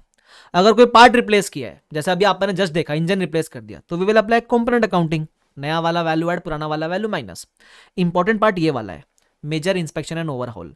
सपोज गवर्नमेंट आपको बोलता है कि हर 5 साल में आपको इंस्पेक्शन करवाना पड़ेगा, तो ऐसे केस में वो इंस्पेक्शन का खर्चा अपन कैपिटलाइज करेंगे। लेकिन इंस्पेक्शन वाले केस में एक चीज इनहेरेंटली अज्यूम्ड होती है कि डे 1 की टोटल कॉस्ट में आपका इंस्पेक्शन का खर्चा इज ऑलरेडी इंक्लूडेड, बराबर का। देखो इधर आपको मैं एग्जांपल से वापस रिकॉल करवाता हूँ। जैसा आपने लिया था कि गवर्नमेंट बोलता है कि लेट्स से आपको एवरी 5 ईयर्स में इंस्पेक्शन करवाना पड़ेगा, तो आप पहला इंस्पेक्शन कब करवाओगे, 5 साल के बाद। फर्स्ट डे पे तो नहीं करवाओगे, क्यों, क्योंकि फर्स्ट डे पे इंस्पेक्ट होके आया होगा। तो हमको बाय डिफॉल्ट मानना है कि फर्स्ट डे की जो प्राइस है उसमें इंस्पेक्शन वाला खर्चा इज ऑलरेडी इंक्लूडेड, तो आप अलग करोगे। प्राइवेट जेट का लाइफ 20 ईयर्स है, लेकिन इंस्पेक्शन चलेगा सिर्फ 5 साल के तक, ठीक है। तो ये इंस्पेक्शन को डेप्रिशिएट करेंगे ओवर 5 ईयर्स, इसकी वैल्यू गिवन रहेगी आपको, और बाकी एसेट को we will depreciate over 20 years, simple. तो डेप्रिशिएट करेंगे, कैरिंग अमाउंट आपको मिल जाएगा। और मैंने यार आपको लिखा भी रखा है कि in case of inspection there is an inherent assumption that cost of inspection is included in the total cost of day 1, that's it, खत्म। मतलब इन शॉर्ट इंस्पेक्शन के ऊपर भी आपको कंपोनेंट अकाउंटिंग अप्लाई करना है, आसान भाषा में, ठीक है। चलो आगे बढ़ जाते हैं। अब आपके इंडेस के मेजर पार्ट हो गए, अब जो बचा है वो सिंपल पार्ट बचा है, फटाफट से कंप्लीट कर लेते हैं। सबसे पहला है लैंड एंड बिल्डिंग। वो बोलता है लैंड एंड बिल्डिंग अगर आपके बुक्स में है तो उसका वैल्यू अलग अलग निकालना पड़ेगा, क्योंकि लैंड की लाइफ होती है इनफाइनाइट, जो डेप्रिशिएट नहीं होती है। बिल्डिंग की लाइफ होती है फाइनाइट, वो डेप्रिशिएट करनी पड़ेगी। अच्छा, कुछ लैंड की लाइफ फाइनाइट हो सकती है, जैसे होती है ना बैरन लैंड वगैरह, तो वो डेप्रिशिएट कर देना, बट वो एग्जाम पॉइंट ऑफ व्यू से नहीं एप्लीकेबल, रियल लाइफ में हो सकता है। आगे 7 पॉइंट डेप्रिसिएशन है ना। डेप्रिसिएशन के अंदर 3 डिस्कशन है। सबसे पहला मेथड कौन सा रहेगा, SLM, WDV, units of production. ये यूनिट्स ऑफ प्रोडक्शन क्या होता है, जितना सपोज आपकी मशीन की कोई लाइफ नहीं है, कैपेसिटी है कि that your machine can manufacture 50,000 units, तो आप जितना यूनिट्स मैन्युफैक्चर करोगे उतना आप डेप्रिशिएट कर देना, ऐसा। तो वो होता है यूनिट्स ऑफ प्रोडक्शन मेथड। इसमें एक चीज इंपॉर्टेंट है, depreciation based on revenue is inappropriate. What is the meaning of this, आप जितना रेवेन्यू कमाओगे उतना आप डेप्रिशिएट करोगे, ये नहीं चलेगा, क्योंकि आप रेवेन्यू कमाओ या मत कमाओ, असेट यूज तो हो चुका है ना, तो असेट के यूजेज के बेस पे we will depreciate and not on the basis of revenue, ध्यान रखना, ठीक है। आगे डेप्रिसिएशन पीरियड कमेंस कब होता है, when the asset is available for use, ये ध्यान रखना। बंद कब करना है, जब आपने असेट क्या कर दिया है, बेच दिया है या लाइफ खत्म हो चुकी है। ये पहला वाला पॉइंट जिसने 105 पढ़ा है उसको समझेगा कि अगर 105 में गया तो डेप्रिसिएशन स्टॉप्स, बट ठीक है, जिसको नहीं पता छोड़ दो। उसके बाद डेप्रिसिएशन अमाउंट, आपका मैक्सिमम डेप्रिसिएशन सिर्फ रेसिडुअल वैल्यू जितना हो सकता है। एग्जांपल लिया है, जैसे कॉस्ट 10 लाख है, आरवी 1 लाख है, तो डेप्रिसिएशन आपका हर साल कितना होगा, 10 lakh minus 1 lakh divide by 10 years, तो हर साल 90 होगा, और 10 साल तक it will B 9 lakhs only. You won't depreciate your residual value. एक बार आपका कैरिंग अमाउंट आरवी तक पहुंच गया, उसके बाद डेप्रिसिएशन ऑल्सो स्टॉप्स, ध्यान रखना ये बात, ठीक है। चलो आगे बढ़ जाते हैं। फिर आता है what is the meaning of RV. RV का मतलब होता है असेट के लाइफ के एंड पे जो आपको पैसा मिलेगा वो, उसके बाद यूजफुल लाइफ, जितने साल तक आपको असेट बेनिफिट देगा वो। अब इसमें मैंने एग्जांपल लिया था, सपोज मेरे पास एक मोबाइल फोन है, ठीक है, ये वाला। अब है ना रिलेशनशिप में हूं मैं, तो नॉर्मल आदमी का मोबाइल फोन 5 साल चलता है, लेकिन क्योंकि आई एम इन रिलेशनशिप तो अपन झगड़े में फोन फेंक देते हैं, तो मेरा फोन चलेगा 3 साल तक। तो उस केस में how should I depreciate my phone, 5 years और 3 years। तो मैंने बताया था जितने साल तक आपको असेट बेनिफिट देगा उतने साल में डेप्रिशिएट करना, तो मेरे केस में इट विल बी 3 years। देखो जो क्लास में बैठे थे उनको एग्जाम्पल भी याद है ना एताली, चलो बढ़िया। आगे annual review. Annual review as per Ind AS 8 बोलता है डेप्रिसिएशन मेथड, आरवी और यूजफुल लाइफ, ये तीनों आपको हर ईयर के एंड पे रिव्यू करना है, बिकॉज ये एस्टीमेट है, और चेंज हुआ तो उसका प्रोस्पेक्टिव इफेक्ट देना, चेंज इन अकाउंटिंग एस्टीमेट बोलकर। उसके अलावा इंपेयरमेंट की बात हम 36 के अंदर करेंगे। डी रिकग्निशन की बात करता है, इसका मतलब होता है असेट को बाहर करना। असेट को हम बाहर कब करेंगे, when the asset is disposed of, या फिर उसकी लाइफ हो गई खत्म। अब इसमें एक और चीज का इंपॉर्टेंट बात यह है कि अगर आप बेचते हो तो गेन लॉस हो सकता है, gain loss profit and loss में जाएगा, लेकिन अगर गेन हुआ तो गेन को रेवेन्यू का पार्ट नहीं बनाने का, उसको अदर इनकम में ट्रांसफर करने का, बराबर। उसका अपन ने डिस्कशन यहां किया हुआ है कि जैसे मेरा कैरिंग अमाउंट 60 था, बेचा कैरिंग अमाउंट 50 था, बेचा 60 में, 10,000 का प्रॉफिट हो गया। ये 10,000 का जो प्रॉफिट है वो मेरे अदर इनकम में जाएगा, ध्यान रखना। लॉस हुआ तो अदर एक्सपेंस में जाना चाहिए, सिंपल। उसके बाद important point, this is very important, और ये इंपॉर्टेंट में क्या बोलता है, changes in existing decommissioning site restoration and similar liabilities, बराबर। अगर अगर अगर आपके डीकमिशनिंग के एस्टीमेट में कोई चेंज होता है, ये चेंज अनवाइंडिंग की वजह से नहीं है, या आपका ओरिजिनल एस्टीमेट था वही चेंज हो गया, तो अगर ऐसा कोई चेंज हुआ है आपके एस्टीमेट में तो उसका इफेक्ट क्या देना है, तो वो बोलता है सबसे पहले ये देखो असेट कौन से मॉडल पे था। अगर असेट कॉस्ट मॉडल पे था तो ये जो भी डीकमिशनिंग का चेंज है उसको कॉस्ट से एडजस्ट कर देना, लेकिन अगर असेट रीवैल्यूएशन मॉडल पे था तो ये जो भी डीकमिशनिंग का चेंज है उसको एडजस्ट करना from revaluation gain and loss, simple. अब ये सर एंट्री मार के बताओ, एग्जांपल देता हूं। फॉर एग्जांपल आपका जो चेंज हुआ उसकी वजह से आपका डीकमिशनिंग बढ़ गया, तो डीकमिशनिंग बढ़ गया मतलब हो गया आपका प्रोविजन इंक्रीज, तो बोलेंगे टू प्रोविजन डेबिट क्या करे पीपी, ऐसा, बराबर। अच्छा इस केस में बात करते हैं रिवैल्यूएशन मॉडल में। सपोज मेरा प्रोविजन गिर रहा है, माय प्रोविजन डिक्रीजिंग, तो प्रोविजन गिराना है, लायबिलिटी कम करना, डेबिट करना पड़ेगा, तो बोलूंगा प्रोविजन अकाउंट डेबिट, बराबर। टू क्या करूं, क्योंकि अब क्रेडिट में आ रहा है बैलेंसिंग फिगर, तो बोलेंगे to revaluation gain in case where the asset is at revaluation model.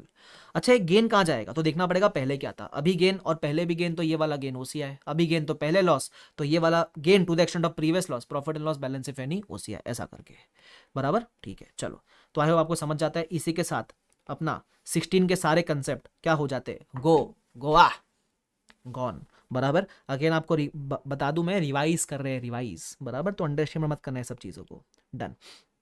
अब सिर्फ कंसेप्ट पढ़ने से काम होता है क्या रे मुन्ना, ना, क्या पढ़ना होता है, क्वेश्चन, तो क्वेश्चन करेंगे कुछ, आ जाओ। तो जो एलडीआर क्वेश्चन है वो आपको उसकी मार्किंग भी मिलते हुए चलेगी और अपन उसको डिस्कस करते हुए भी चलेंगे। तो सबसे पहला जो एलडीआर क्वेश्चन आपके सामने आता है वो है इलस्ट्रेशन नंबर 8, ठीक है। अच्छा और मैं फटाफट फटाफट, पता है रिवाइज क्यों करवा रहा हूँ? क्योंकि जितना मेरा छोटा रिवीजन लेक्चर बनेगा उतना कम समय में आपका एफआर रिवाइज होएगा। सपोज मैंने सारे रिवीजन लेक्चर डाल दिए और 20 से 25 आवर्स में अलॉन्ग विद क्वेश्चन पूरा रिवीजन करवा दिया, तो आपको पता है कि आपको एफआर रिवाइज करने में 20-25 आवर्स लगेंगे। प्रैक्टिस सेल्फ प्रैक्टिस कर लेना 50 घंटे की, 75 घंटे में एफआर रेडी। बताओ, चलो आ जाओ। हाँ इलस्ट्रेशन नंबर 8। सबसे पहला इस क्वेश्चन में क्या था, बोलता है एक मशीन है 1 करोड़ की और डे 1 पे कोई बाइफर्केशन नहीं है कंपोनेंट्स का, बिकॉज सबकी लाइफ शायद सेम होगी। 6th ईयर के एंड पे अपन एक टरबाइन को रिप्लेस कर दिया है, बराबर इतना सा बोलता है। अब इसका क्या करे, तो अपने को पता है इसको सॉल्व कैसे करना है, आपको दिखाता हूं मैं। सबसे पहले मैं आ जाऊं क्या क्वेश्चन के ऊपर।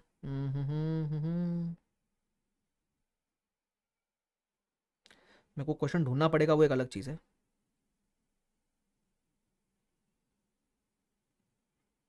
मेरे ख्याल से नीचे ही होगा वो।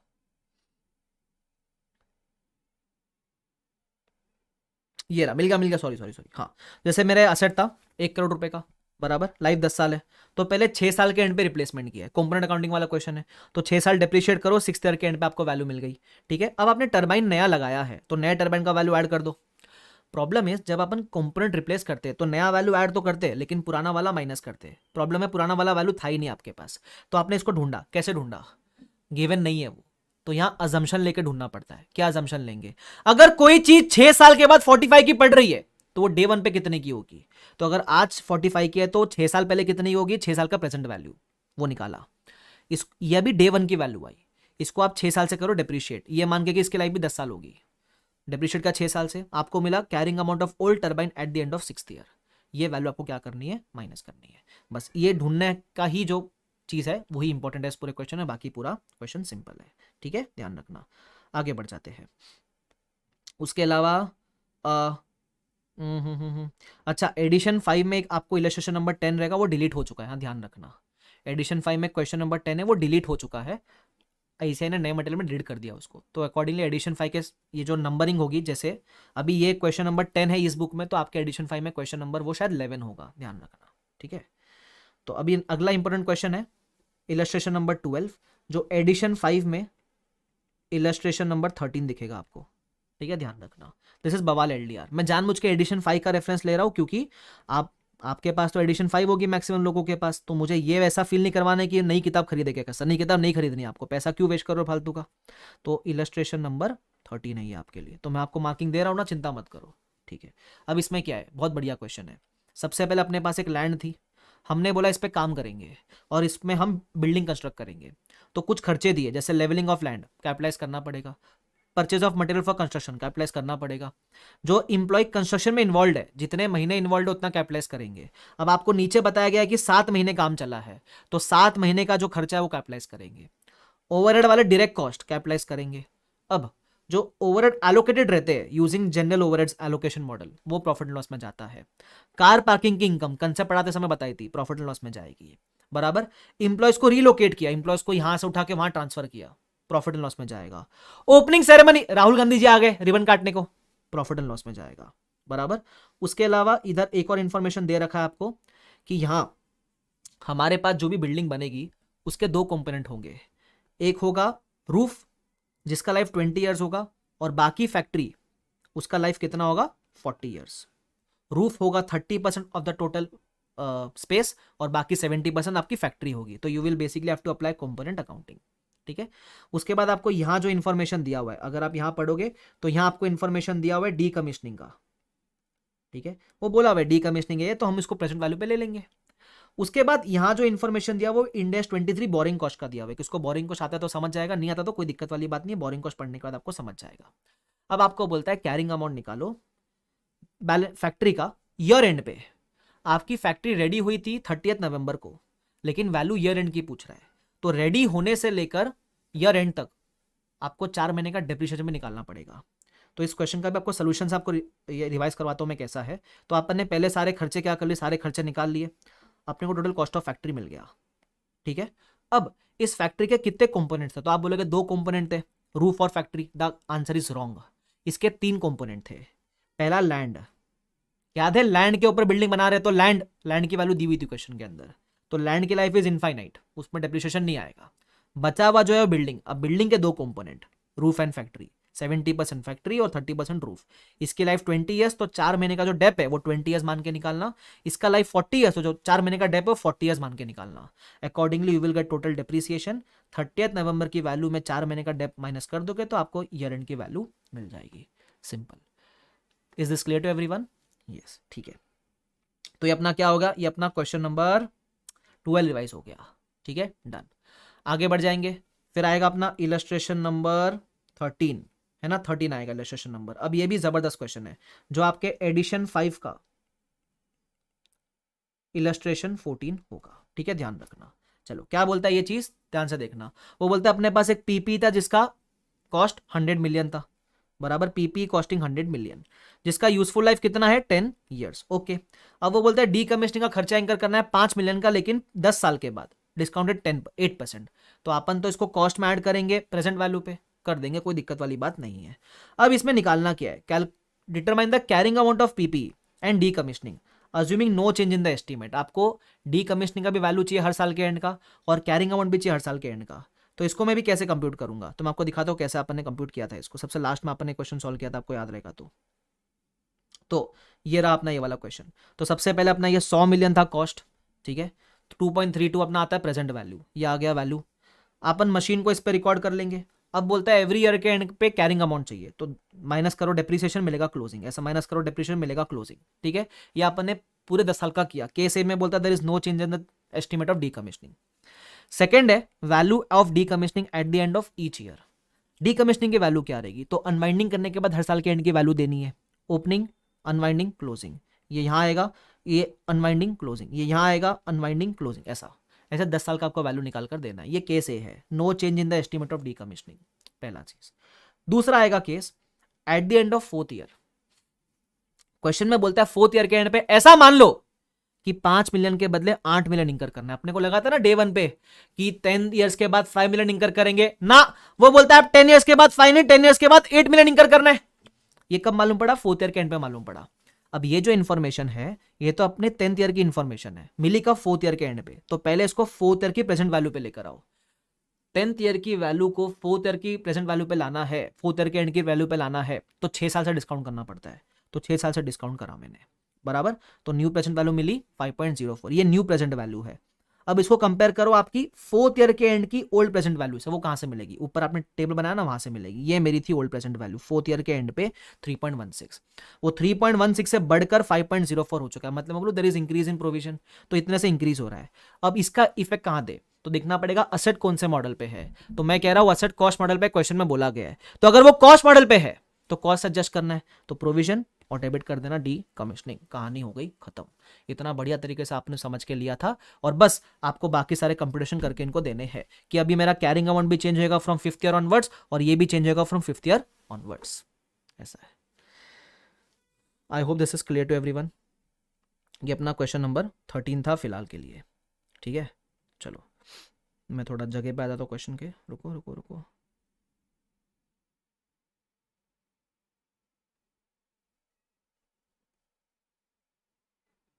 ठीक है, चलो आगे बढ़ू, आगे बढ़ जाते हैं सर। ये 13 था मेरे लिए इंपॉर्टेंट, जो एडिशन 5 का क्वेश्चन नंबर 14 है। ठीक है, मजा आ गया बोलता अरशद, क्या बात है अरशद। उसके बाद अपन आएंगे सीधा इलस्ट्रेशन नंबर 18। आप घर पे सिर्फ ट्राई कर लेना, सिंपल सा है। मेन आता है इलस्ट्रेशन नंबर 19। ठीक है, ये जबरदस्त क्वेश्चन है, क्या बोलता है सुनना। सबसे पहले बोलता है कि हमारे पास एक न्यूक्लियर पावर प्लांट था, लाइफ 40 ईयर्स थी, और उसका वैल्यू था 1,20,000, और बोलता है कि डीकमिशनिंग का 10,000 हमने इसमें इंक्लूड करके रखा था। तो मैंने बोला ठीक है, इंक्लूडेड था तो बहुत बढ़िया।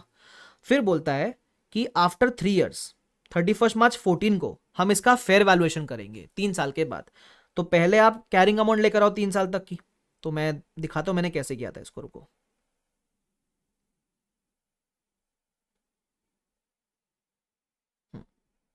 ये रहा अपना क्वेश्चन नंबर 19। तो अपन ने 1,20,000 लिखा, मैंने बोल दिया 10,000 इंक्लूडेड है, 3 साल डिप्रिशिएट कर दिया, कैरिंग अमाउंट मिल गई। अब अपने को इस दिन का फेयर वैल्यू दिया हुआ था 1,15,000, लेकिन वो बोलता है फेयर वैल्यू में डी कमिश्निंग का अमाउंट इंक्लूडेड नहीं है। अब ये भेदभाव हो गया, क्योंकि आपकी जो कॉस्ट है, कॉस्ट में डी कमिश्निंग वॉज इंक्लूडेड, लेकिन फेयर वैल्यू में इंक्लूडेड नहीं था, तो हमको इसको इंक्लूड करना पड़ेगा। कितना इंक्लूड किया, 11,600। अब आप बोलोगे सर 10,000 इंक्लूड करना चाहिए ना, नहीं, इस दिन पे हम निकाल रहे हैं फेयर वैल्यू, तो इस दिन का डीकमिशनिंग का वैल्यू लेंगे। ऐसे ना वैसे दिया हुआ है क्वेश्चन में। 10,000 में जब 3 साल का अनवाइंडिंग करोगे तो आएगा 11,576 अप्रोक्सीमेटली इक्वल टू 11,600। तो वो हमने ऐड किया, कंपेयर करा तो गेन आ गया, गेन गया ओसीआई के अंदर। तो मैंने आपको पूरा बैलेंस शीट के थ्रू समझाया कि मेरा पीपी बढ़ जाएगा, अदर इक्विटी में सरप्लस दिखेगा और प्रोविजन हो जाएगा 11,600 अप्रोक्सीमेटली। ठीक है, उसके बाद क्या हुआ, उसके बाद बोलता है एक साल के बाद 14 से गया 15 में, और 15 में जाके बोलता है कि डी कमीशनिंग के एस्टीमेट में चेंज हो गया 5,000 रुपए से। डायरेक्टली बता दिया 5,000 से गिर रहा है वो। ठीक है, तो मैं पहले एक साल बाद आना पड़ेगा, तो पहले मुझे एक साल डिप्रिशिएट करना पड़ा। मैं आया एक साल के बाद, बराबर यहां एक साल अनवाइंडिंग करना पड़ा, आया एक साल के बाद। अब बोलता है कि 5,000 से गिर गया, तो गिर गया तो गिर गया, तो डिक्रीज की एंट्री क्या रहेगी? सबसे पहले असेट है रीवैल्यूएशन मॉडल पे, बिकॉज अपन ने फेयर वैल्यूएशन परफॉर्म किया था। तो प्रोविजन गिरा तो बोलेंगे provision account debit to revaluation gain 5,000 बराबर। प्रोविजन डेबिट कर दिया, गेन आपका चला गया ओसीआई एनआर के अंदर, बराबर। ठीक है, अब ये ओसीआई एनआर में क्यों गया? अभी गेन आया, और याद करो पिछले साल भी गेन ही आया था, तो ये वाला गेन भी ओसीआई में जाएगा। ठीक है, तो मेरा ये चेंज हो गया और गेन बढ़ गया। ठीक है, इसका इंपैक्ट मेरे कॉस्ट पे कुछ आया ही नहीं। क्यों? क्योंकि असेट रीवैल्यूएशन मॉडल पे था, कॉस्ट मॉडल पे नहीं। अब बोलता है क्योंकि ये सब कारनामा किया तो वापस से फेयर वैल्यूएशन परफॉर्म करो। अब वो फेयर वैल्यू अगेन आपको एक्सक्लूडिंग डीकमिशनिंग दिया, तो मुझे वापस से फेयर वैल्यूएशन परफॉर्म करना है। तो कैसे करूंगा? 1,07,000 प्लस जो डीकमिशनिंग का अमाउंट है वो ऐड करना पड़ेगा आपको। ठीक है, तो आपको अगेन यहाँ अभी लॉस आ गया, पहले 2 बार गेन आया था और अभी लॉस आया। तो मैं बोलूं पहले के मेरे को जो गेन आया था, पहले मुझे 15,600 का गेन आया और फिर 5,000 का गेन आया, 20,000 का गेन पड़ा अप्रोक्सीमेटली, और लॉस सिर्फ 9,000 के आसपास का आया है। तो मैं बोलूं इस लॉस को अपन ओसीआई से एडजस्ट करेंगे क्योंकि गेन बहुत सारा पड़ा है, बस उसका मैंने आपको एक्सट्रैक्ट बना के दे दिया। मेरा पीपी इतना बचेगा, अदर इक्विटी में सरप्लस इतना और प्रोविजन इतना, सिंपल क्लियर। ये था इलस्ट्रेशन नंबर 19, मजा आ गया। एलडीआर क्वेश्चन है, करके जाना। इंडेक्स 16 मैं बता दूं, इंडेक्स 16 एक ऐसा इंडेक्स है नवंबर 23 में आएगा ही आएगा, आप लिख कर ले लो मेरे से। नवंबर 23 में, नवंबर ना सॉरी मई 23 में, 1 मई 1:45 तुमको इंडेक्स 16 दिखने वाला है, लिख कर ले लो मेरे से तुम। ठीक है, चलो उसके बाद और कौन से काम के क्वेश्चंस है? हाँ, उसके बाद है ये इलस्ट्रेशन नंबर 23। अब ये सिंपल क्वेश्चन है, ऐसा मैंने आपको ऑलरेडी, ये एडिशन 5 में भी इलस्ट्रेशन 23 ही है। एडिशन 5 में भी इलस्ट्रेशन 23 ही है। ठीक है, अब वो क्या है सुनना, ये इलस्ट्रेशन बहुत सिंपल है। आपको पता है मैंने बताया था पुराने डेप्रिसिएशन का क्या ट्रीटमेंट रहना चाहिए, तो आपने मतलब 2 ट्रीटमेंट है, या तो एलिमिनेट करेंगे एलिमिनेट नहीं करेंगे। जो मैंने नंबर्स लिए थे ना वो ऑलमोस्ट सिमिलर नंबर्स ही है, बराबर, यहाँ से डबल है नंबर्स। तो अपन ने वो एग्जाम्पल ऑलरेडी डिस्कस कर लिया, बट ये एलडीआर क्वेश्चन है, मार्क जरूर कर लेना। वो हो चुका तो वापस क्यों टाइम वेस्ट करें इसके ऊपर। उसके बाद अपना आता है इलस्ट्रेशन नंबर 25। एडिशन 5 में भी 25 है, ये ध्यान रखना। और ये बहुत इंपॉर्टेंट क्वेश्चन है, इतना पिद्दी सा क्वेश्चन है लेकिन नाक में तुम्हारे दम कर सकता है ऐसा क्वेश्चन है। सुनना क्या है इस क्वेश्चन के अंदर। बोलता है सबसे पहले असेट खरीदा 30 लाख का, 5 साल के बाद वैल्यू हो गई 17.5। क्वेश्चन की खास बात यह है कि आपको लाइफ बताई नहीं असेट की कितनी थी, ढूंढनी पड़ती है। अब सर हम ढूंढ के कैसे निकालेंगे इसको, मैं सिखाता हूं आपको, रुको। ये रहा, तो अपना ये पता है कि हमने खरीदा था 1 अप्रैल 1 को और 16 तक यूज किया, तो यहां से वैल्यू यहां हो गई। मतलब 5 साल में आपका असेट कितना डिप्रिशिएट हुआ है? 12.5 डिप्रिशिएट हुआ है। तो पर एनम का डेप्थ कितना आया? 2.5। तो अकॉर्डिंगली आपने निकाली useful life 30 divide by 2.5 that is equal to 12, बराबर। क्या ध्यान रखना, रिवर्स कैलकुलेशन मारना पड़ेगा। ये हो गया। अब होता क्या है, वो बोलता है कि अपवर्ड रिवॉल्यूशन करना है 10% का 1 अप्रैल 16 को। इस क्वेश्चन में लेजर मांगा है, तो पहले मैंने 1 से लेकर 16 तक मैं आया, 1 से लेकर मैं 16 तक आया। इस दिन पे अपवर्ड रिवैल्यू क्या? 10% है, तो 10% से अपवर्ड रिवैल्यू क्या? गेन गया ओसीआई के अंदर, बराबर। कैसे अपवर्ड रिवैल्यूएशन? इसका 10% है। आपका जो फ्यूचर डिप्रिसिएशन है अब वो इस अमाउंट पे कंप्यूट होएगा, रिवाइज्ड अमाउंट के ऊपर, तो वो निकाला मैंने। ठीक है, ये कारनामा 2 साल तक चला, 2 साल तक चला ये कारनामा। अब इसमें इंपॉर्टेंट पार्ट क्या है? Company has availed the option given by Ind S of transferring some surplus as the asset is used by the enterprise. जब वो ऐसा कहता है तो बेसिकली उसके बोलने का मतलब है कि वो एक्सेस डेप्रिसिएशन का जो ऑप्शन था ना, कि हम एक्सेस डेप्रिसिएशन जितना बैलेंस सरप्लस से निकलकर आरई में ट्रांसफर करेंगे, वो उसने चूज किया है। ये इंपॉर्टेंट है, बराबर। अपवर्ड रिवैल्यू किया, ये ऑप्शन भी चूज किया। फिर 8 को 6 से 8 मतलब 2 साल के बाद डाउनवर्ड रिवैल्यू किया। ठीक है, तो डाउनवर्ड रिवैल्यू किया तो 1 साल पहले डिप्रिशिएट किया, 2 साल डिप्रिशिएट किया, फिर कर दिया डाउनवर्ड रिवैल्यूएशन। ठीक है, अब इसकी वर्किंग देना डाउनवर्ड रिवैल्यूएशन की। आपको इतना लॉस आता है 2,06,250 का। अब अभी लॉस आया, पहले क्या था, पहले गेन था, तो पहले कितना गेन था, पहले अपने को 1.75 गेन आया था, तो आप बोलोगे to the extent of previous gain, OCI, balance जो लॉस है प्रॉफिट एंड लॉस। लेकिन आपका भले गेन 175 आया था, लेकिन क्योंकि आपने एक्सेस डेप्रिसिएशन वाला मेथड चूज किया है, तो 175 में से आपने 2 साल का 50,000 एक्सेस डेप्रिसिएशन ऑलरेडी रिवर्स कर दिया था, तो आपके सरप्लस में बैलेंस से 125 बचा था। तो आउट ऑफ दिस लॉस सिर्फ 125 जितना लॉस जाएगा ओसीआई में, balance loss profit and loss में जाएगा, बराबर। और लाइफ बताइए क्वेश्चन में रिवाइज हो गई है, तो आपका depreciation will also change prospectively, ध्यान रखना। तो हमने वही किया था इस क्वेश्चन के अंदर, हमने पूरा वो रिवैल्यूएशन लॉस निकाला, इतना ओसीआई इतना प्रॉफिट एंड लॉस, डेप भी निकाला, फिर एक और साल आपने डेप्रिशिएट किया, फिर वो बोलता है अल्टीमेटली हमने उसको बेच दिया, तो बस आपका ओपनिंग इतना था, इतना डेप्रिशिएट किया, इतने में बेचा, तो बैलेंसिंग फिगर आपका प्रॉफिट एंड सेल हो गया। ध्यान रखना ये क्वेश्चन, मतलब मैं जब क्वेश्चन रिवाइज करवा रहा हूं, तो revision is not a replacement of self solving of questions. हाँ, ये तो वो है कि हाँ सर आप बता रहे हो तो हमको रिकॉल हो रहा है, चलो हम मिस्टेक एग्जाम में नहीं करेंगे, हाँ सर अभी खुद करेंगे जल्दी हो जाएगा। वो होता है ना कि 20 मिनट वाले क्वेश्चन को हम 15 मिनट में कर लेंगे अभी, क्योंकि याद है सर ने ऐसा रिवाइज करवाया था, उसलिए काम आता है, ये बहुत इंपॉर्टेंट है ये चीज, लेकिन it is not a replacement of writing practice, ध्यान रखना ये चीज, ठीक है। चलो illustration number 25 done done done done. फिर अपन आएंगे ये वाला क्वेश्चन के ऊपर, क्वेश्चन नंबर 2। ये भी अच्छा क्वेश्चन है, सिंपल सा क्वेश्चन है, क्या बोलता है ध्यान से सुनना। इसके अंदर एक्सट्रैक्ट बना के देना था अपने को। वो बोलता है हमारे पास सबसे पहले हम मैन्युफैक्चरिंग वगैरह कर रहे हैं, प्रोडक्शन लाइन, ठीक है, तो ये खर्चा हम कैपिटलाइज करेंगे। रिकवरेबल जीएसटी है, रिकवरेबल खर्चा कभी भी कैपिटलाइज नहीं होता है। उसके बाद इंप्लॉय कॉस्ट है 3 महीने का दिया हुआ है, लेकिन आगे जाके तुमको मालूम पड़ेगा कंस्ट्रक्शन से 2 महीना चला है, तो इसमें से तो 2 महीने का आप कैपिटलाइज करोगे, बाकी 1 महीने का आप एक्सपेंस आउट करोगे। उसके बाद ओवरहेड कॉस्ट दिया हुआ है डायरेक्ट वाला 900 रुपया, लेकिन नीचे बोला है कि इसमें से 300 एबनॉर्मल कॉस्ट है, तो 600 ही कैपिटलाइज करेंगे, 300 एक्सपेंस आउट होएगा। उसके बाद कंस्ट्रक्शन को लेकर कुछ पेमेंट किया तो कैपिटलाइज, डिसमेंटलिंग है, इसका प्रेजेंट वैल्यू अपन करेंगे कैपिटलाइज, ध्यान रखना, ठीक है। ये सब इंफॉर्मेशन अपने को दिया हुआ है। फिर नीचे बोला है कि हर 4 साल में इंस्पेक्शन करवाना है। मैं मान के चलूंगा कि जो 4 साल में इंस्पेक्शन करवाना है उतना अमाउंट डे 1 के खर्चे में ऑलरेडी इट इज इंक्लूडेड, तो I will have to apply component accounting. तो अब इसको सॉल्व कैसे करेंगे दिखाता हूं मैं आपको। सॉल्व करने के लिए हमने पहले टोटल कॉस्ट निकाल ली, ये आई 31 मई की कॉस्ट, क्योंकि 2 महीना लगा बनने में। इंस्पेक्शन का खर्चा 3000, बाकी बैलेंस। ये इंस्पेक्शन का लाइफ से 4 साल मानेंगे, क्योंकि वो 4 साल में इंस्पेक्ट करवाना है, बाकी का लाइफ 8 साल। यू विल डेप्रिशिएट, वैल्यू आपको मिलेगा ईयर के एंड का। एक्सट्रैक्ट मांगा था, एक्सट्रैक्ट बना के दे देना। एक्सट्रैक्ट में एक और चीज आएगी, वो है प्रोविजन फॉर डीकमिशनिंग। अब प्रेजेंट वैल्यू पता है कितना डीकमिशनिंग का, 1360, बट ये प्रेजेंट वैल्यू कब का है, ये 31 मई का है। आपको बैलेंस शीट का एक्सट्रैक्ट ईयर के एंड का मांगा है, तो आपको 10 महीने का जो इंटरेस्ट है वो अनवाइंड करके देना पड़ेगा, तो 10 महीने का अनवाइडेड इंटरेस्ट इतना आता है, वो भूलना मत, ये भूलोगे। उसके अलावा इसका सेकंड इंपैक्ट प्रॉफिट लॉस में जाएगा, आप ये भी भूलोगे, बस बाकी सब आप कर लोगे, बाकी सब में आपको चिंता नहीं है। क्लियर है यहां तक, ठीक है। ये क्वेश्चन भी हो गया। उसके बाद लेट मी सी, ये सिंपल है, ये सिंपल है, ये नहीं करना, ठीक है। सुनो ना, कह दूं क्या तुमसे, पक्का कह दूं क्या, निमोड़ा निमोड़ा निमोड़ा, नहीं नहीं नहीं नहीं सर, निमोड़ा नहीं था सर, एक सेकंड सर, निमोड़ा नहीं था सर। ये डोला रे डोला, ना ना सर, डोला डोला नहीं था सर, नहीं रुको। सर से मोरी चुनरी जाए, सरक सरक सरक।